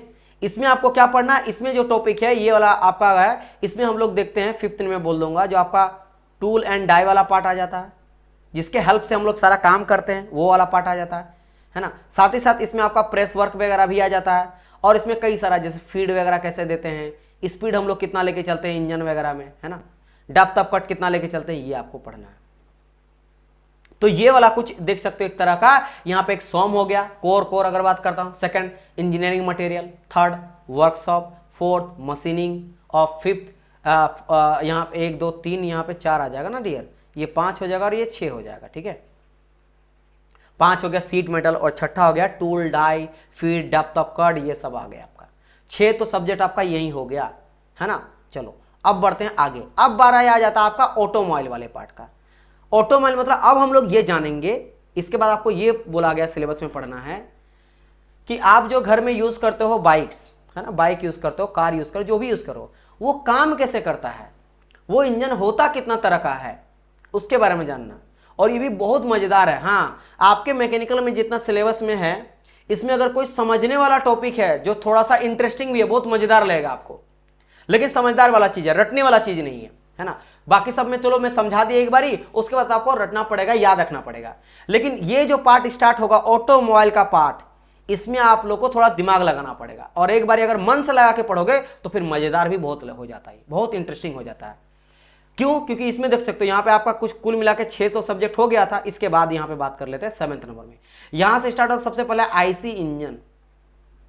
आईसी इंजन, आईसी मतलब सर आई फॉर होता है इंटरनल, आई फॉर क्या आता है internal, C for combustion, internal combustion engine. Internal combustion मतलब कि अंदर में जो फ्यूल जलता है और उसके वजह से इंजन चलता है, उसको कहते हैं इंटरनल। मतलब सर मतलब क्या हुआ, एक्सटर्नल बता दिए तब समझ आएगा। घर का चूल्हा, आप जो है खाना पकाते हो, तो खाना पकाते हो तो अंदर में जलता है ना, तो वहां पे आपने बाहर में जला। या फिर पहले में कुछ ऐसा एग्जांपल होता है, जैसे और रिलेट करोगे, जैसे ओल्ड टाइम का जो होता था ट्रेन, उस ट्रेन में देखते हो कि बाहर में कोयला दिया जाता था, तो कंबसन इंटरनल नहीं हुआ, एक्सटर्नल हुआ कंबसन, जला बाहर में फ्यूल, क्योंकि कोयला फ्यूल है, तो फ्यूल जो है ना वो फ्यूल आपका बाहर में जला, और जलने के बाद उसका हीट या जो स्टीम बना, या स्टीम इंजन भी चलता था पहले, स्टीम ट्रेन चलता था, स्टीम यूज करके चलाया जाता था, या फिर उसका हीट का यूज किए और हीट से डायरेक्ट चला रहे हैं, जो आप कर लो, तो उसके थ्रू से हम वहां पे चला रहे हैं, तो वो जा रहा क्या एक तरह से पहले बना लिए, उसका स्टीम या हीट का यूज करके इंजन को चलाए। लेकिन आज के टाइम पे जैसा आपका बाइक हो गया, कार हो गया, आप क्या करते हो, पेट्रोल फ्यूल है, या डीजल फ्यूल है, या सीएनजी फ्यूल है, वो आप अंदर में डाल दिए, और अंदर में आप टैंक में डाल दिए, बस इंजन चला रहे, वो फ्यूल जाता है इंजन में जाता है आपके टैंक से, वही आपका जलता है, तभी ना कंबसन, सिलेंडर के अंदर कंबसन होता, तब तो गर्म होता आपका इंजन ना, तभी तो गर्म लगता है, साइलेंसर छूते तो गर्म लग जाता है, अंदर में फ्यूल जला, यानी कंबसन हुआ इंटरनल, इसके वजह से इंजन चला। तो मुझे वो इंजन के बारे में आपको पढ़ना पड़ेगा, आईसी इंजन, ऑटोमोबाइल में आईसी इंजन। इसीलिए देख सकते हो यहाँ पे आइडियल एक्चुअल साइकिल। अब इसमें आइडियल मतलब कि जब रिसर्च हो रहा था ना साइंटिस्ट लोग, तो पहले बहुत सारा गलत भी हुआ है, बहुत सारा गलत साइकिल बनाया गया, यानी कि जो रियल लाइफ में पॉसिबल नहीं बनाना उसको, लेकिन आज धीरे धीरे रिसर्च होते होते होते होते होते होते जो फाइनली बना था वो बना था एक ऑटो साइकिल जिसको कहा जाता है, और एक हो जाता CYCLE, और एक आता था डीजल साइकिल। आपका जो पेट्रोल से चलने वाला सारा इंजन है, जैसे बाइक हो गया, कार हो गया, जो पेट्रोल से चलता है उसको ऑटो साइकिल से चलता है वो, इसीलिए इसको कहा जाता है ऑटो इंजन भी कहा जाता है। और वैसा इंजन जो डीजल से चलता है, यानी इसमें फ्यूल जो यूज करते हैं, इसमें फ्यूल यूज करते हैं हम लोग पेट्रोल, किसमें, ऑटो में पेट्रोल यूज करते हैं, और डीजल इंजन में देख ही रहे हो, हम लोग जो फ्यूल यूज करते हैं वो क्या यूज करते हैं, डीजल यूज करते हैं। तो ये मेनली प्रैक्टिकल यूज किया जाने वाला पहला साइकिल बना। अब इसमें कैसा प्रोसेस किया गया था, क्या होता, सब बताएंगे। इसीलिए आईसी इंजन ज्यादा इंपॉर्टेंट है। इससे पहले कई सारा का साल आया था, डुअल भी इसके बीच में आ गया था दोनों से, लेकिन उतना खासियत मुझे नहीं आया। उससे पहले स्टर्लिन आया था, रैंकाइन आया था, कई तरह का साइकिल आया था, कार्नोट आया था, है ना। लेकिन वो सब उतना फायदेमंद नहीं हुआ जितना ये फायदेमंद हुआ, है ना। लेकिन टाइम के साथ आता वो आपको पढ़ना, इसलिए आइडियल का बात करा गया कि आइडियल यानी कि हाइपोथेटिकल, बस सोच में है, आइडियल एक्चुअल जो सच में साइकिल है भाई। इसीलिए आइडियल साइकिल में लॉस नहीं होता, क्योंकि भाई बोल दिया ना, जैसे आप बोलते हो कि सर आज से 10-10 घंटा पढ़ेंगे, 2 महीने के अंदर सिलेबस कंप्लीट, तीसरा महीने में सर बस एग्जाम निकल गया, आराम से हो जाएंगे। लेकिन क्या आपने जो 10 घंटा बोला, 10 घंटा तो आइडियल कहा, आप 10 घंटा पढ़ पाओगे नहीं ना। कभी बीमार पड़ गए, कभी मम्मी कोई काम में भेज दी, कभी ऑफिस का काम वर्क कर गया, कभी रिलेटिव का कुछ हो गया, कभी फंक्शन हो गया, कभी लाइट गुल हो गया, कभी आपका पीसी जिसे पढ़ रहे वो खराब हो गया, कभी आपका तबीयत खराब हो गया। एक्चुअल में लॉसेस होता है। इसीलिए आइडियल एक्चुअल साइकिल में क्या अंतर है, क्या डिफरेंस है, ये सब आपको पढ़ना पड़ेगा, है ना। फिर फ्यूज, ये वही जैसे पेट्रोल और डीजल, साथ ही साथ फ्यूज में सब पढ़ना पड़ेगा। हाइड्रोजन भी फ्यूल है, उसको फ्यूचर ऑफ फ्यूल कहा जाता है, उसके बारे में पढ़ना। सीएनजी, एलपीजी, इन सब के बारे में पढ़ना। नॉट ओनली दिस, आपका जो होता है केरोसिन तेल, उसके बारे में पढ़ना। और कई तरह का जो होता है एथेनॉल वगैरह, उसको भी फ्यूल के तौर पे यूज किया जा सकता है। तो क्या इफिशियंसी है, क्यों यूज नहीं कर पाते हैं, क्या उसका एप्लीकेशन यूज करने से क्या बेनिफिट होगा, क्या डिसएडवांटेज एडवांटेज है, ये सब पढ़ना पड़ेगा। देन आ जाता कंबसन इन सीआई, वही एसआई एंड सीआई। अब देखो यही जो इंटरनल कंबसन इंजन है ना, इसी को हम लोग 2 भाग में डिवाइड कर देते हैं, इसी बेसिस पे, ऑटो और डीजल के बेसिस पे। अच्छा इसको मैं मिटाता नहीं हूं, ओहो ये बैक होगा क्या,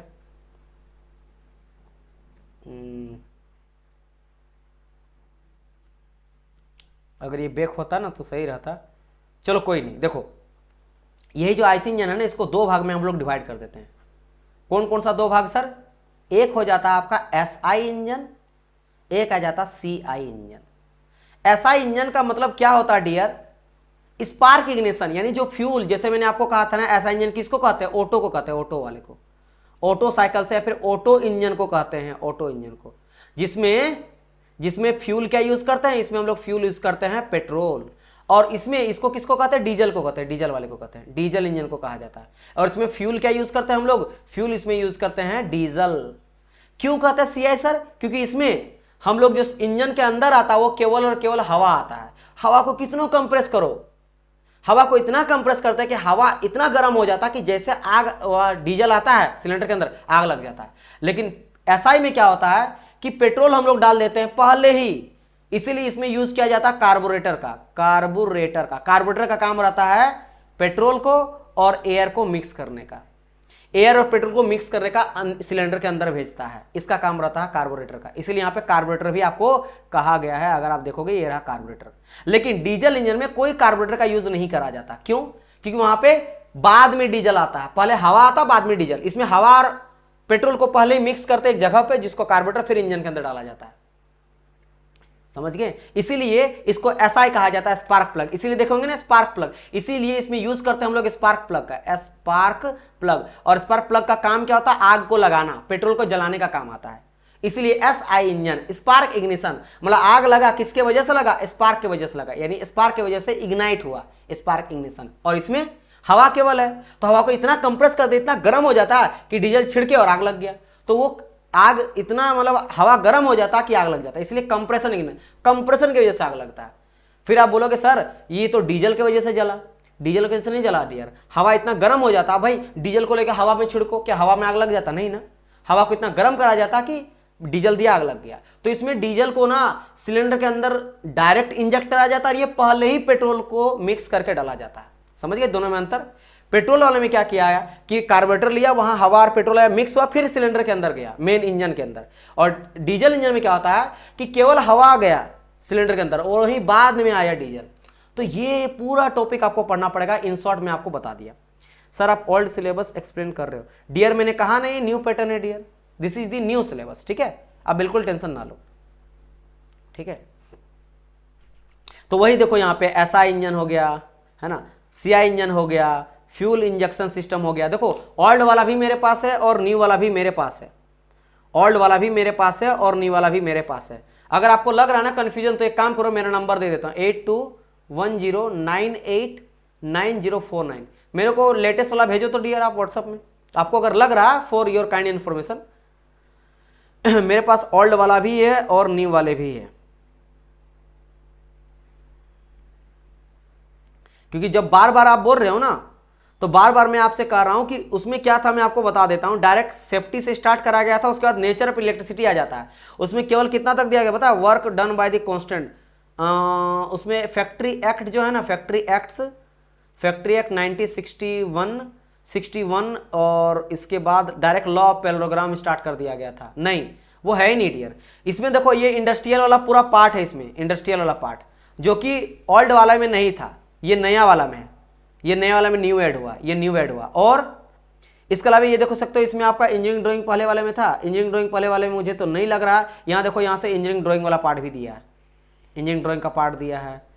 फिर यहाँ पे फैक्ट्री एक्ट वाला पार्ट दिया है, ऊपर वाला तो हो गया आपका मैकेनिकल वाला पार्ट, सेफ्टी वाला पार्ट आ गया, फैक्ट्री वाला पार्ट आ गया आपका। फिर देखो बीच में इंजीनियरिंग मैकेनिक्स, तो यहाँ भी 5 है, 1 2 3 4 5, सब मैं एनालिसिस किया हूँ, ऐसा नहीं हूँ। मैं बोला हूँ ना, यहाँ पे जो कंटेंट मिलेगा दिन भर में मेहनत किया हूँ। तो सबसे पहले सेफ्टी प्रिकॉशन, फिर सेकंड नंबर फैक्ट्री वाला पार्ट आएगा, थर्ड नंबर में आप देखो इंडस्ट्रियल मैनेजमेंट वाला पार्ट आएगा, फोर्थ नंबर में इंजीनियरिंग मैकेनिक्स, और फिफ्थ नंबर में आ जाता है आपका इंजीनियरिंग ड्राइंग। जबकि पहले वाले में अगर बात करता हूँ 2000 जो कब का है, 18 वाला अगर बात करता हूँ, सो उसमें क्या क्या था पता है, सेफ्टी प्रिकॉशन दिया, maintenance of record keeping, journal principle of governor works of factory. Direct factory का स्टार्ट हुआ, और फैक्ट्री के बाद Newton's law of motion, work पर एनर्जी, वर्क डन, बस खत्म।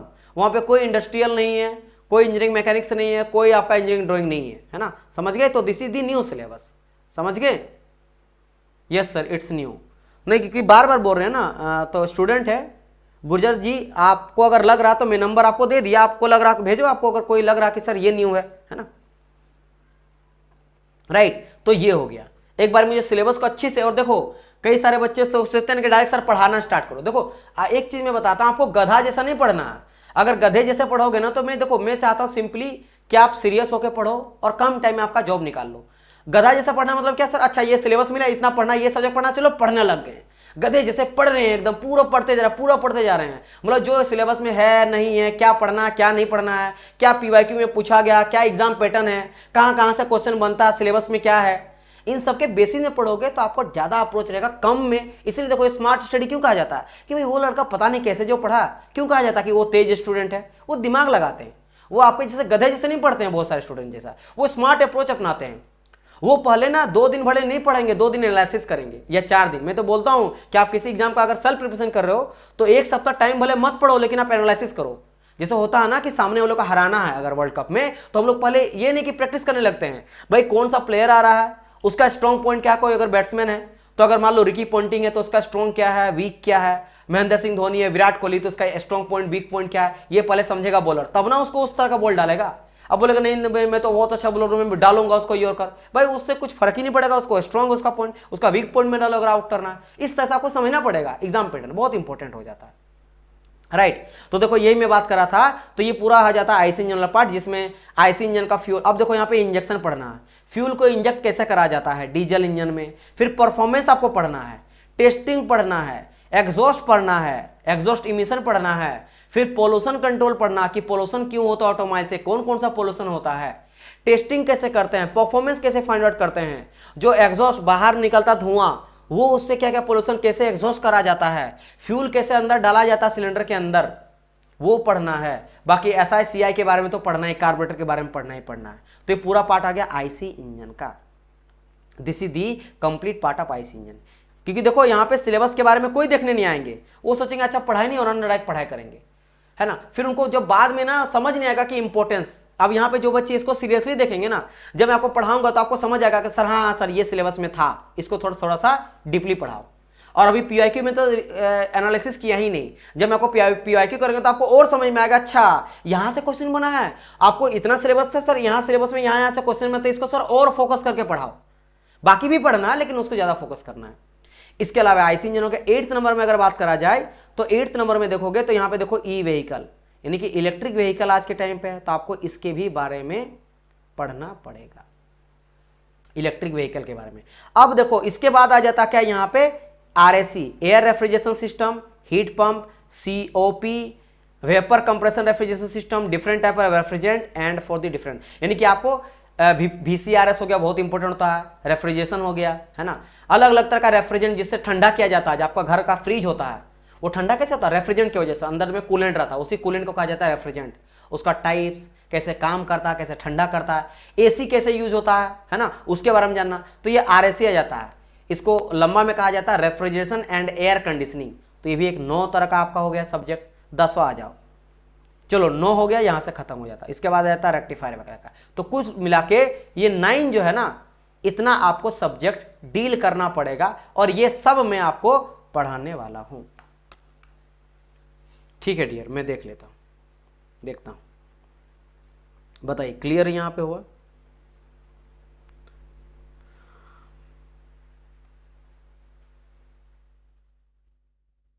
ये ओल्ड वाला है डियर, आप जो भेजे हो ना ये 2000 जो है ना वो 18 का है, ये न्यू वाला नहीं है। अब मैं आपको न्यू वाला सेंड कर देता हूं, ठीक है, क्योंकि मुझे जो टीम ने मिला है न्यू वाला वो ये है, this is the new syllabus, आपको मैं सेंड कर देता हूं, देखिए ये न्यू है, ये 2024 का है। बताइए क्या इतना चीज समझ में आया? आप बताइएगा एनालिसिस कैसा लगा, चीजें समझ में आ रहा है या नहीं आ रहा है ना?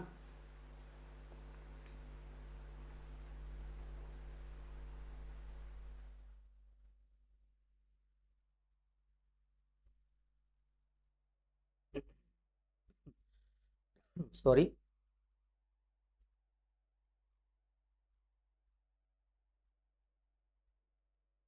तो इतना सारा चीज, यानी कुल मिला के आपको मैं 9 सब्जेक्ट पढ़ाऊंगा।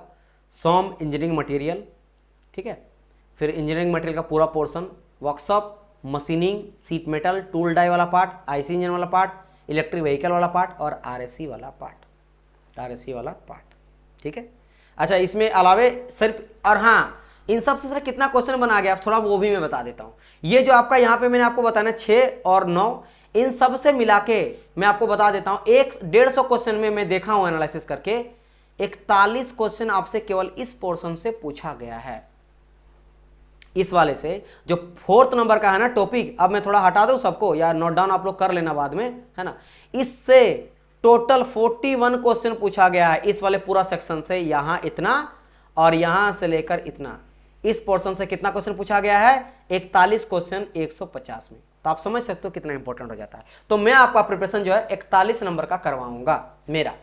और सर बोलेंगे मैकेनिकल में क्या 41 है? नहीं, 50% सिलेबस इस बार मैकेनिकल का दिया गया है। तो अगर आप इलेक्ट्रिकल से भी हो, इलेक्ट्रॉनिक्स भी हो, तो मैकेनिकल में फोकस करना, या मैकेनिकल हो तो मैकेनिकल जो है ना उसका सिलेबस ज्यादा है ना। लेकिन हाँ, बहुत सारा ऐसा है जो कॉमन भी पढ़ना पड़ता है, टूल्स वगैरह के बारे में, है ना। जैसे सर ये तो हो गया, चलो ये हो गया, जैसे कई सारा कॉमन है जो मैं आपको दिखा रहा हूँ। जैसे स्टार्ट का मैं बात कर लेता हूँ, ये वाला पार्ट, यहाँ पे जो मैंने आपको कहा, यहां जो मैंने आपको कहा, ये सेफ्टी से देखो स्टार्ट किया गया, सेफ्टी। जैसे कि अब देखो, आप सिविल से हो, इलेक्ट्रिकल से हो, कंप्यूटर से हो, मैकेनिकल से हो, आप किसी भी इंडस्ट्री में जाओगे तो सेफ्टी प्रिकॉशन अपनाना पड़ेगा ना भाई। जैसे फर्स्ट एड होता है, आप हेलमेट पहनोगे, ग्लव्स पहनोगे, एप्रन पहनोगे, बूट्स पहनोगे, सेफ्टी शूज पहनोगे, है ना। तो फर्स्ट एड क्या क्या, जैसे किसी को तुरंत चोट हो गया तो ना फर्स्ट एड में क्या करना चाहिए, तुरंत एम्बुलेंस को कॉल करो, या फिर उसको अगर सांस लेने में दिक्कत हो रहा है तो उसको आप वो चेक करो, है ना। इन सभी चीजों को आपको वहां पे करना, बेंड, अगर खून बह रहा तो उसको रोको, जो भी आप कर सकते हो, है ना। सामने किसी को बुला के हेल्प लो। तो ये हो गया फायर फाइटिंग इक्विपमेंट, अग्निशामक जिसको कहा जाता है, ये फायर एक्सटिंग्विशर। अब अलग अलग तरह का आग होता है, class A, class B, class C, class D, 4 तरह का अलग अलग क्लास होता है। जैसे अगर कागज से आग लगा तो वो अलग तरह का आग, उसको ग्रुप ए में रखा जाता है, लकड़ी का, कागज का। अगर पेट्रोल डीजल से आग लगा, फ्यूल से आग लगा तो उसको अलग कैटेगरी में रखा जाता है। अगर इलेक्ट्रिक की वजह से आग लगा तो उसको अलग कैटेगरी में रखा जाता है। तो अलग अलग तरह आग को खत्म करने के लिए अग्निशामक अलग अलग यूज किया जाता है, जिसको कहा जाता है फायर एक्सटिंग्विशर। तो किसी के कार्बन डाइऑक्साइड से खत्म हो जाता है, किसी के लिए बालू वगैरह चाहिए, किसी के लिए और कई सारा चीज चाहिए, तो वो आपको पढ़ना पड़ेगा। इसके अलावा अगर मान लो किसी इलेक्ट्रिक झटका किसी को लगा, या जल गया, या कट हो गया, तो उस समय पे आप क्या उपचार करोगे? तो ये तो नॉर्मल चीज है। लेकिन ये भी मैकेनिकल का पोर्शन में पढ़ना पड़ता है। आई होप सो आप लोग को मेरा आता है, ठीक है। फिर जनरल प्रोक्योरमेंट प्रोसीजर क्या जाता है, मटेरियल का कैसे हम लोग इंस्पेक्शन करते हैं कि कैसे चेक करते हैं कि सही मटेरियल दिया है या नहीं दिया है। Maintenance of store and record store keeping, है ना, यानी कि अब मान लो कि कोई भी इंडस्ट्री है, किसी भी इंडस्ट्री में मान लो आप जो मेन रहोगे ना, आप देखोगे जब मैं इंडस्ट्री में था ना, तो उस आदमी का ना हमेशा मतलब उसको हर कोई जानता था, कौन सा जो स्टोर को मेंटेन करता था। अब देखो एक कोई भी मान लो कि रॉ मटेरियल बन रहा, रॉ प्रोडक्ट खत्म हुआ, तुरंत जाके वहां पे कंसल्ट किया कि अभी ना जो बनता है मेरा पिस्टन वो उसका मटेरियल खत्म हो गया, तो वो रिकॉर्ड में बना दिया कि अच्छा ये खत्म हुआ। फिर अगर पता कि भाई इतना खत्म होने वाला है एक सप्ताह के बाद, तो मैं उसको मांग लूंगा, जिसको कहा जाता है इन्वेंट्री वे, है ना, स्टोर मेंटेनेंस करना। इसके अलावा मेथड ऑफ कम्युनिकेशन स्किल, भाई किसी भी फैक्ट्री में काम करो आप, जूनियर रहे सीनियर रहे, कम्युनिकेशन स्किल तो होना चाहिए, सीनियर जूनियर में, सीनियर सीनियर में, जूनियर जूनियर में, कॉलीग में, तो वो होना चाहिए। एंटरप्रेन्योरशिप, मतलब ऐसा नहीं कि आप फैक्ट्री खोल लिए हो, सीनियर बन गए हो, आपको वो लहजा भी आना चाहिए कि काम कैसे करवाना है, क्या तरीका रहता है, इसलिए बोनस दिया जाता है ना, क्यों, प्रोत्साहन के लिए, छुट्टियां दिया जाता है आपका, एक अगर किसी पोस्ट में आप जाते हो तो धीरे धीरे आपका क्या हो जाए, प्रमोशन होता है। ये क्यों, एंटरप्रेन्योरशिप का ये नेचर होता है कि आप जिसको काम कर रहे हो उसको भी आप बढ़ावा दो, ताकि उसको भी मजा लगे काम करने में, ताकि जो भी चीज हो सके वो है सर, है ना, तो ये चीज है। फैक्ट्री एक्ट, अब यहां पे ये वाला एक पार्ट हो गया जिसमें आ जाता क्या, कुछ आ गया आपका सेफ्टी से रिलेटेड, कुछ एंटरप्रेन्योरशिप कम्युनिकेशन स्किल से रिलेटेड, और बहुत ही ये तो मैकेनिकल का ही पार्ट है बाय द वे। जैसे कोई बच्चा अगर आरआरबी जेईई वगैरह का तैयारी करता है तो मैकेनिकल में पूरा ये पढ़ना पड़ता है, वो बहुत इंपॉर्टेंट आ जाता है, राइट। इसके बाद आता है फैक्ट्री एक्ट, कई सारा एक्ट बनाया गया है। जैसे बोलेंगे सर फैक्ट्री एक्ट क्यों पढ़ना पड़ता है, देखो आप मान लो कोई इंडस्ट्री में जाओगे और आप बोलोगे कि जूता वूता पहन के कुछ मिलेगा कि नहीं मिलेगा, अरे काम करो ना ऐसे ही, और आपका कुछ हो गया तो बस चल गए, गरीब का कौन इज्जत देता, आपको भी पता है ना। अब यहाँ पे जो अच्छे अच्छे फैक्ट्री हैं, गवर्नमेंट ऑर्गेनाइजेशनल फैक्ट्री है, वहां पे कई रूल होता है कि अगर कोई यहाँ पे काम कर रहा हो तो उसके लिए ये सेफ्टी होना चाहिए, है ना, ये सेफ्टी है कि नहीं। आप भी बोलोगे कि ये सारे सेफ्टी प्रिकॉशन का ध्यान रख के यहाँ पे काम चल रहा है या नहीं चल रहा है, या बस चल रहा है, कोई कुछ हो भी रहा है, एक्सीडेंट हो रहा है तो जाने दो। तो उसी तरह का कई सारा फैक्ट्री एक्ट बनाया गया अलग अलग चीजों को ध्यान में रखने के लिए, कि केमिकल फैक्ट्री है तो वहाँ पे काम होना चाहिए, इंडस्ट्री में काम होना चाहिए, कितना लोड होना चाहिए, उस लोड के लिए किस तरह का हेलमेट देना चाहिए, सारा का सारा जो इंसान को देना चाहिए, उसका हेल्थ का ध्यान रखते हुए मेडिकल इंश्योरेंस वगैरह करना चाहिए, और कई सारा चीज होता है। नॉट ओनली दिस, फैक्ट्री कितना दूर में बनना चाहिए, विलेज में नहीं बनना चाहिए, अगर दूर बन रहा तो कितना दूर, अगर एग्जॉस्ट हो रहा तो सारे गैसेस आउटपुट होके गंदगी फैल सकता है, लोग जो है बीमार पड़ सकते हैं, उन सब का ध्यान रखना चाहिए। ये चीज बहुत सारा होता है। अगर कोई वर्कशॉप है तो वर्कशॉप का लेंथ कितना बड़ा होना चाहिए, विंडो कितना बड़ा होना चाहिए, वहां पे एयर आ रहा है या नहीं आ रहा, प्रॉपर लाइट है या नहीं है ना। अगर कोई इमरजेंसी पड़ गया, आग लग गया, इलेक्ट्रिक शॉक हो गया, तो कोई इमरजेंसी एग्जिट है कि नहीं, वहां पे एक डॉक्टर होना चाहिए, जो किसी को भी चोट लगता तो डॉक्टर तुरंत कॉल करके आ जाए ताकि आपका बचाव करे, है ना, या कुछ भी अगर हो जाता है। और इसके अलावा नॉट ओनली दिस, कई सारे छोटा छोटा पार्ट होता है। आपको जैसे लगता है ना, नॉर्मली आप क्या देखते हो कि ये रहा जाके ट्रक से कोई जा रहा, माल ढो रहा, वहीं से एक साइकिल भी आ गया, बाइक भी आ गया, आप जाके वहां पे बैठ भी गए, नहीं। जो ढंग का फैक्ट्री होता है वह हर एक काम बहुत अच्छे से होता है। मतलब दिन भर में अगर 100 ट्रक वहां आ रहा है और आदमी हजारों काम करा, कभी भी एक दूसरे का कोई क्रॉस में नहीं आएगा, इतना अच्छा से बनाया जाता है। आप देखोगे बड़े बड़े फैक्ट्री में इस तरह से रेड ना ऐसे ऐसे जगह बनाया जाता है, ऐसा ऐसा हर एक जगह से ऐसा ऐसा करके बनाया जाता है। क्यों, इन सभी जगहों पे जाने का रहता है कि यहाँ पे इंसान जाएंगे, फिर इसके जस्ट बगल में रहता है ऐसा बॉर्डर जहाँ पे मशीन वगैरह जाएगा, मशीन आप सामान लेके जा सकते हो, यहाँ पे इंसान वगैरह जा सकते हैं, है ना, ऐसे करके जा सकते हैं। यहाँ पे सारे के सारे मशीन वगैरह जाएगा। इसके अलावा इस जगह पे सारे टूल्स, मशीन पार्ट लगा रहता है, टूल्स वगैरह लगा रहता है। तो ये पूरा प्रॉपर ढांचा बनाया जाता है। ये सब आपको यहाँ पे एक्ट के थ्रू सही फॉलो किया जा रहा है, नहीं किया जा रहा है, ये आपको पढ़ना है। इसके बाद जाता है यहाँ पे क्या, इंडस्ट्रियल। अब देखो इंडस्ट्री में काम कैसे हो रहा, जो मैं आपको बताया, जैसे कि इंडस्ट्री इंजीनियरिंग में प्रोडक्टिविटी कैसे बढ़ाएंगे, मैनेजमेंट कैसे करेंगे, और स्ट्रक्चर, और आपका ऑर्गेनाइजेशन का स्ट्रक्चर कैसा होना चाहिए, वेज जो अगर होता ना कि सैलरी दिया जाता है, तो एक सैलरी होता है जो मंथली दिया जाता है, एक होता है इंसेंटिव देना, प्रोत्साहन के लिए, प्रमोशन करने के लिए पैसा एक्स्ट्रा दे देना, कोई मान लो बोनस दे दिया कोई फेस्टिवल वगैरह में। वेज जैसे कई सारा होता है, जैसे हायर सैलरी, जैसे आप जाओगे तो आप हायर सैलरी में रहोगे, तो आप एक बड़ा ओहदा में रहोगे, लेकिन बहुत सारे ऐसे कारीगर रहेंगे जो डेली बेसिस पे काम करें, उनको वेज देना पड़ेगा, उसको कैसे मेंटेन करना है। कॉस्ट एंड कॉस्ट कंट्रोल कैसे किया जाना, ये नहीं कि खर्चा पूरा बढ़े जा रहा, क्या क्या चीज कर सकते हो जिससे कंट्रोल। कोई मशीन आ गया और वो मशीन महीना में एक बार चलता है 2 दिन के लिए, उसका यूज ज्यादा नहीं है और उसका मेंटेनेंस बहुत ज्यादा है। भाई लुब्रिकेशन करो, उसका केयर करो, है ना, 2 आदमी वहां पे रहो, तो लगेगा भाई ये लाख रुपए का मेरा मेंटेनेंस जा रहा है, यूज कर रहे हैं केवल 50,000 का, तो भाई इसको हटाओ, फिर कॉस्ट ज्यादा बढ़ जा रहा है, क्योंकि फैक्ट्री को चलाना भी तो पड़ता है, उसका इलेक्ट्रिसिटी है, कॉस्ट है, उस जगह का लैंड का कॉस्ट है, किराया है, तो कॉस्ट को कैसे मैनेजमेंट आप करते हो। इसके अलावा उसी के लिए वर्क स्टडी और मेथड स्टडी और टाइम स्टडी ये सब दिया गया, मतलब कई सारे साइंटिस्ट तरीका बोले हैं कि अगर आप सही तरह से इंडस्ट्री चलाओगे तो क्या क्या करोगे, किस किस तरीके से करोगे, ये आपको पढ़ना पड़ेगा। Similarly basic principle of work job design वही है, job evolution and merit rating, merit के बेसिस में किसको कौन सा काम देना है, जॉब एवल्यूशन कैसे करना कि कौन किसके लिए बेटर है, कौन सा स्टडी करके कौन आया है, क्या एक्सपीरियंस है, कितना वो किस फील्ड में काम किया, उस बेसिस पर काम देना है ना। ये वाला पार्ट आ गया इंजीनियरिंग, तो एक समझ गए फैक्ट्री एक्ट वाला पार्ट हो गया, यहां से हो गया सेफ्टी वाला पार्ट हो गया, और मेथड ऑफ कम्युनिकेशन स्किल पहला, ये दूसरा, ये तीसरा, फिर आ जाता क्या इंजीनियरिंग मैकेनिक्स, ये कॉमन टॉपिक होता है, सिविल का भी रहता है, मैकेनिकल का भी रहता है, शायद इलेक्ट्रिकल का रहता है या नहीं रहता, आई हैव नो आइडिया, लेकिन 2 का रहता है ये मुझे पता है। इसमें आपको बेसिक ये तो 8, 9, 10 में ही पढ़ते होंगे, जैसे parallel law of forces, resultant of 2 forces, basic condition of equilibrium, polygon forces, momentum क्या हो जाता है ना, न्यूटन्स लॉ ऑफ मोशन क्या हो जाता है, वर्क क्या हो जाता है, पावर क्या हो जाता है, एनर्जी क्या हो जाता है ना, ये सब चीजें। इसके अलावा यहां तक खत्म हो जाता, अब इसके बाद हो जाता चौथा हो गया, 5वां आ जाता फिर इंजीनियरिंग ड्राइंग वाला, जो आपके हैदर सर लेंगे, यहां से लेटरिंग हो गया, आपका प्लेन हो गया, ज्योमेट्रिक फिगर्स हो गया, है ना, जिसमें कौन कौन सा फिगर है, लाइन है, एंगल्स है। वैसे बाय द वे ये पूरा मैकेनिकल का ये पोर्शन है, क्योंकि मैकेनिकल में भी ये सेमेस्टर में आप कभी ना कभी पढ़े होंगे, you know that engineering drawing एक पार्ट होता था मैकेनिकल का, चाहे बीटेक या डिप्लोमा या फिर ITI, ड्राइंग पढ़ना पड़ता है ना, रोम्बस ये सब हो गया। Not only this, orthographic projection क्या जाता है, आइसोमेट्रिक प्रोजेक्शन पढ़े होंगे अगर आपको थोड़ा बहुत भी याद आ रहा होगा तो, है ना। इसी तरह से प्रिंसिपल हो गया, representation of different type of scale हो गया, ग्राफिक्स स्केल हो गया, तो ये सब जो है ये पूरा यहाँ पे मैकेनिकल। तो 4 यहाँ पे आपको देखने मिलेगा सब्जेक्ट, ये लेके 5 हो गया, 5वां, और उधर कुछ में बताया कितना, यहां बताया कुछ 9, यहां से 41 क्वेश्चन। इसका मैं एनालिसिस नहीं किया हूं क्योंकि मुझे ये पढ़ाना नहीं है, ये कोई और फैकल्टी पढ़ाएंगे, है ना। इंडस्ट्रियल वाला और सेफ्टी वाला जो है वो कोई और पढ़ाएंगे, और इंजीनियरिंग ड्राइंग एंड आपका इंजीनियरिंग मैकेनिक्स हैदर सर पढ़ाएंगे।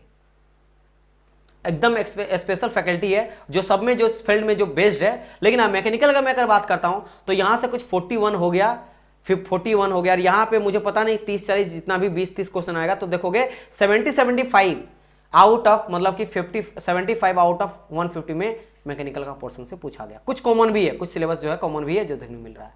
तो this is the complete analysis of syllabus जो मैकेनिकल में रहने वाला है। ये मैं पूरा 2 दिन का मेहनत किया हूं, PYQ देखा हूं, सिलेबस को एक वर्ड को मैं देखा हूं, और सिलेबस से मैच करा हूं कौन इंपॉर्टेंट है क्या है। अब यहां से एक पार्ट हो गया एनालिसिस का, सेकंड जो पार्ट आएगा वो मैं PYQ पूरा सॉल्यूशन करवा दूंगा। जैसे 41 मैंने कहा ना, तो नेक्स्ट पार्ट में इस वाले पार्ट का जो मैं पढ़ाने वाला हूं, जिस पार्ट को, ये वाला पार्ट, फोर्थ वाला पार्ट, यहां से यहां और यहां से यहां तक, इससे 41 जो क्वेश्चन पूछा गया 2018 में 150 में, इस सारे क्वेश्चन को मैं एक्सप्लेन करूंगा। इससे आपको क्या पता चलेगा, इससे आपको पता चलेगा कि लेवल क्या है क्वेश्चन का लेवल क्या है। और जब मैं सॉल्यूशन करूंगा आपको पता चलेगा कि 1 लाइन में आंसर मिल रहा है या थोड़ा डिटेल जा रहा है। अगर थ्योरी है तो कैसा थ्योरी है, डिटेल थ्योरी है कि ऊपर ऊपर आया है, वो सॉल्यूशन के साथ। और उसके बाद हम लोग फिर पढ़ना स्टार्ट करेंगे, फिर रुकेंगे नहीं, फिर चलते हुए जाएंगे, ठीक है। तो इस लेवल का आपको यहाँ पे कंटेंट मिलने वाला है। अब आप लोग बताना कि कैसा लगा एनालिसिस, कैसा कंटेंट लगा, ये सब मेरे को आप लोग जरूर बताना, ठीक है। और हाँ, व्हाट्सअप ग्रुप में बिल्कुल जुड़ना ना भूले। अगर आप डेडिकेट प्रिपरेशन करना चाहते हो, क्लासेस चाहते हो, प्रिपरेशन चाहते हो, you can join the batch on this number. Link भी आपको लाइव में मिल गया है, यू कैन ज्वाइन, और डिस्क्रिप्शन बॉक्स में भी आपको मिल जाएगा। आप ग्रुप में जुड़े रहना सारे अपडेट्स के लिए, इन्फॉर्मेशन के लिए। और मुझे लग रहा है कि हम लोग की टीम, देखो सिर्फ इसका बैच का नहीं बात करें, इस तरह का टीम आपको कहीं नहीं मिलेगा। कोई फैकल्टी में करवा भी रहा, अगर कोई आएगा भी हम लोग करवाने में क्या है, लेकिन जिस तरह का हम लोग टीम लाए हैं ना, जो फैकल्टी लाए हैं, सारे फैकल्टी एक्सपर्ट फैकल्टी लाए हैं और अपने अपने फील्ड का महारत है, उनको लाए हैं ताकि आप लोग के लिए बेस्ट दिया जाए। कि क्यों हम लोग लाए हैं, रीजन बता देता हूं। क्योंकि हम लोग ITI वाले जो है ना, ITI प्रिंसिपल, मतलब लेवल ITI का रहता, लेकिन रहता बहुत बड़ा बड़ा पोस्ट, उसका लगातार 4 बैच लगातार निकाल चुके हैं हम लोग, और रिजल्ट हम लोग का बहुत अच्छा रहा है। चाहे हरियाणा का बात करा जाए, MP में बात करा जाए, मध्य प्रदेश में बात करा जाए, बिहार में बात करा जाए, है ना, ये 3 में। अब देखो राजस्थान का बारी है, तो यहां पे भी हम लोग इसी तरह चाहते हैं कि रिजल्ट बेस्ट से बेस्ट दें, ठीक है। तो अगर आपको लगता है कि आप जो है इसका प्रिपरेशन करना चाहते हो, आप सीरियस हो, फॉर्म भरे हो कि फाइट कम है, फॉर्म तो भर चुका है, तो जो कर दिया वो भर दिया है ना, जो कर लिया है वो कर लिया है, अब यहाँ पे कोई फाइट भी आपका नहीं है, तो आराम से आ सकते हो, अपना प्रिपरेशन को कर सकते हो। ठीक है, चलिए, तो thank you so much dear student. Next part में हम लोग एनालिसिस करेंगे, क्योंकि यही देखो मैं यहाँ पे लगभग आपका टाइम अच्छा खासा ले लिया, लगभग 1 घंटा 10 मिनट का टाइम ले लिया केवल एनालिसिस करने में। थोड़ा बहुत आपको पहले बताया कैसे पढ़ाएंगे कैसे नहीं पढ़ाएंगे वो, और उसके बाद हम लोग सिलेबस के बारे में डिस्कशन किए। नेक्स्ट पार्ट में मैं PYQ करूँगा, है ना, और देन उसके बाद हम लोग क्या करेंगे, आपका क्लासेस स्टार्ट हो जाएगा। ठीक है, और ये दोनों पार्ट को मैं सबसे रिक्वेस्ट करूंगा कि देखना, बहुत इंपॉर्टेंट है, बहुत इंपॉर्टेंट है, क्योंकि मैं जितना डिटेल में, क्योंकि मैं यहाँ पे आपको जो वीडियो ये दे रहा हूँ, ये मैं पहले पूरा दिन भर कल से लगा हूँ, तब जाके मुझे हर एक चीज समझ आया है, क्या इंपॉर्टेंस है, कौन कौन सा पार्ट से क्या क्या पूछेगा आपको, है ना, और कल जो लाऊंगा वो भी इंपॉर्टेंट होने वाला है। ये करने में आपको ज्यादा टाइम लग जाएगा, तो आप टाइम वेस्ट क्यों करोगे, आप देखोगे आपका काम बन जाएगा 1 घंटा में, समझ गए। थोड़ा सा अगर आपको बाद में देखोगे, और ये कई बार आप रिफर ले सकते हो इस वीडियो का, अभी से लेकर प्रिपरेशन तक आप बार बार इसका रिफर ले सकते हो कि कहां कहां से टॉपिक से क्या क्या कैसा कैसा। ये एक पार्ट है, सेकंड पार्ट आपका आएगा PYQ का, वहां से ज्यादा बेटर समझ आएगा कि सर चलो सिलेबस तो समझ गए, डिकोड आपने कर दिया, कहां कहां से क्वेश्चन बनता है, कैसा कैसा क्वेश्चन बनता है किस किस टॉपिक से, ये हम लोग कल डिस्कस करेंगे। ठीक है, और उसका हम लोग थ्योरी देखेंगे। तो thank you so much for watching. Comment करके जरूर बताइएगा कैसा आपको लेक्चर लगा और क्या इंटरेस्टेड हो, कोई चीज में अगर कंफ्यूजन है तो you can comment me, I will try to answer you. And सारे के सारे स्टूडेंट जो भी सीरियस स्टूडेंट है, आप ज्वाइन व्हाट्सएप ग्रुप में ज्वाइन कर सकते हो, और डेडिकेटेड बैच को ज्वाइन करने के लिए बैच को लॉन्च कर दिया गया। फटाफट आप जो है ऐप को डाउनलोड कर लेना, और ऐप को डाउनलोड करके मैं आपको दिखा देता हूं ऐप। यहाँ पे आप इंजीनियर्स हब, आप सिंपल जाओगे गूगल प्ले स्टोर में, या फिर डिस्क्रिप्शन बॉक्स में आपको लिंक मिल जाएगा आपका, लेकिन अगर आपको गूगल प्ले स्टोर में जाओगे, सर्च करोगे इंजीनियर्स हब, आपको एप्लीकेशन मिल जाएगा। वो न्यू हम लोग का चैनल है, वहां पे हम लोग क्यों करवा रहे हैं मैं आपको बता रहा हूं, क्योंकि हम लोग ये चाहते हैं कि आप लोग का जो क्लास चले ना, उसके बीच में किसी और भी क्लास का जो है वो आए ना, है ना। पैरेलल में कई सारा क्लासेस रहता है, आपका डिले हो जाता है ना, ये सब दिक्कत नहीं आए, इसलिए आप लोग के लिए स्पेशली एक चैनल में हम लोग पूरा का पूरा शिफ्ट हो जाएंगे और वहां कराएंगे। ट्रैफिक वहां पे कोई कम रहेगा, है ना, कोई वही बच्चे, क्योंकि ये बड़ा चैनल है, यहाँ से बहुत सारे बच्चे तक जाएंगे, तो वहाँ पे कंपटीशन भी कम रहेगा, आपके लिए भी बेटर रहेगा, और कंटेंट बिल्कुल जाएगा, और जितना हो सके वहाँ पे हम लोग क्लास ले सकते हैं, क्योंकि यहाँ पे अगर करवाएंगे तो यहाँ पे ऑलरेडी MPSC और कई सारे क्लासेस यहाँ पे इस चैनल में चल रहा है, तो कई सारा आपके बीच में क्लास आ जाएगा, ओवरलैप कर जाएगा, क्लास आपका डिले हो सकता है। तो स्पेशली इसीलिए हम लोग सिविल पॉइंट में नहीं करवा रहे हैं, आपको इंजीनियर्स हब में करवा रहे हैं, बिल्कुल न्यू में, ताकि केवल डेडिकेटेड हम लोग उसी चैनल में केवल इसी का ही करवाएंगे और किसी भी नहीं करवाएंगे। आप स्पेशली आप ही लोग के लिए जो है नया ऐप को बनाया गया है, और चैनल में भी नया करवाया जाएगा इसी में। अभी फिलहाल क्लास आपका यहीं चलने वाला है, ठीक है। तो आप देखो, डेमो वगैरह पूरा देखो, आप भर के देखो, जी भर के देखो, कोई दिक्कत होता है आप मेरे को बताना, है ना। और हाँ, याद रखना कि कंटेंट के ऊपर बात होता है ना। आप अगर बोलोगे सर मैं ही देखो आईफोन लिया हूं, मैं क्यों दे भाई 1 लाख रुपया दिया हूं, 10,000 में भी फोन मिल जाता, फोन तो 10,000 में मिलता। अभी बोलते हो ना सर आईफोन लेने का शौक है, फोन तो आपको 10,000 में भी चैन नहीं मिल जाता, फिर आप एक आईफोन के ऊपर क्यों जाता, आपको पता है उसका क्वालिटी, पता है उसका फीचर्स। अभी तक मेरा 4-5 साल हो गए, लेकिन आज तक हैंग वगैरह मतलब बहुत स्मूथ चल रहा है, कोई डिले नहीं। और कई सारा मैं देखा हूं जो 10-15 हज़ार फोन लेते हैं, 20 हज़ार लेते हैं, वो अभी तक 4 बार फोन चेंज कर चुके हैं, समझ गए ना। तो पता है ना कंटेंट, तो कंटेंट के ऊपर हम लोग को भी पता है कि भाई अगर फी अगर थोड़ा लगेगा स्टूडेंट को ज्यादा तो ज्वाइन कम करेंगे, लेकिन हम लोग को भी चाहिए वैसे स्टूडेंट जो सच में प्रिपरेशन करना चाहते हैं। नहीं तो हम लोग भी 1,000 रुपया 2,000 कर देते हैं और ढेर सारा बच्चा एकदम भीड़ की जैसा आ जाता, और जिनको कुछ करना नहीं है। क्योंकि वहां पे जब आप ऐसा अच्छा खासा अमाउंट दोगे तो उस तरह का कंटेंट भी आपको यहाँ पे मिलेगा, और हम लोग कंटेंट के साथ कोई भी कोताही बरतना नहीं चाहते हैं। हम लोग भी चाहते थे कैसा भी कंटेंट ले आते और कैसा भी टीचर ले आते, पढ़ा देते, हो जाता, काम बन जाता, लेकिन नहीं, बेस्ट से बेस्ट देना, क्योंकि हम लोग को रिजल्ट दिखाना है। क्योंकि हम लोग 4 बैच निकाले, इसको भी अच्छे से निकालना, और आने वाले टाइम पे फिर से हम लोग को दिखाएंगे, और आप लोग फिर तारीफ करोगे आने वाले बच्चों के लिए कि हाँ मस्त गया था। और यहीं से देखेंगे आप लोग का कमेंट, जो आप लोग का क्लास चलेगा वो फीडबैक जाएगा हम लोग के ऊपर। तो इसीलिए हम लोग को जो है बहुत ही सीरियसली इसको करवाना है, इसलिए बेस्ट टीम आया है, इसलिए आपको लग रहा, तो इसके ऊपर मत जाना। थोड़ा बहुत चीजें लगता है, आप आज के टाइम पे देखते हो, है ना, छोड़ा है, आप जाओगे एक सिंपल पार्टी करने के लिए, उसमें इतना खर्चा कर लेते हो, ये तो जॉब का सवाल है, आपका लाइफ समझ जाएगा। तो मैंने अच्छा कंटेंट मिल रहा है कि नहीं, उस पर लगाओ, बेट कर रहे हो तो बिल्कुल आप उस पर आप देखो, देख लो, आप डेमो देखो, 2-4 क्लास देख लो, है ना। अगर आपको शक लग रहा तो देन आओ, लेकिन आप सोच समझ के आओ, ठीक है। चलिए, thank you so much everyone, मिलते हैं हम लोग नेक्स्ट पार्ट में, तब तक के लिए goodbye and God bless you all. Thank you so much for watching. बताना आप लोग रिव्यू जरूर बताना कमेंट करके कैसा लगा, ठीक है। चलिए, बाय बाय।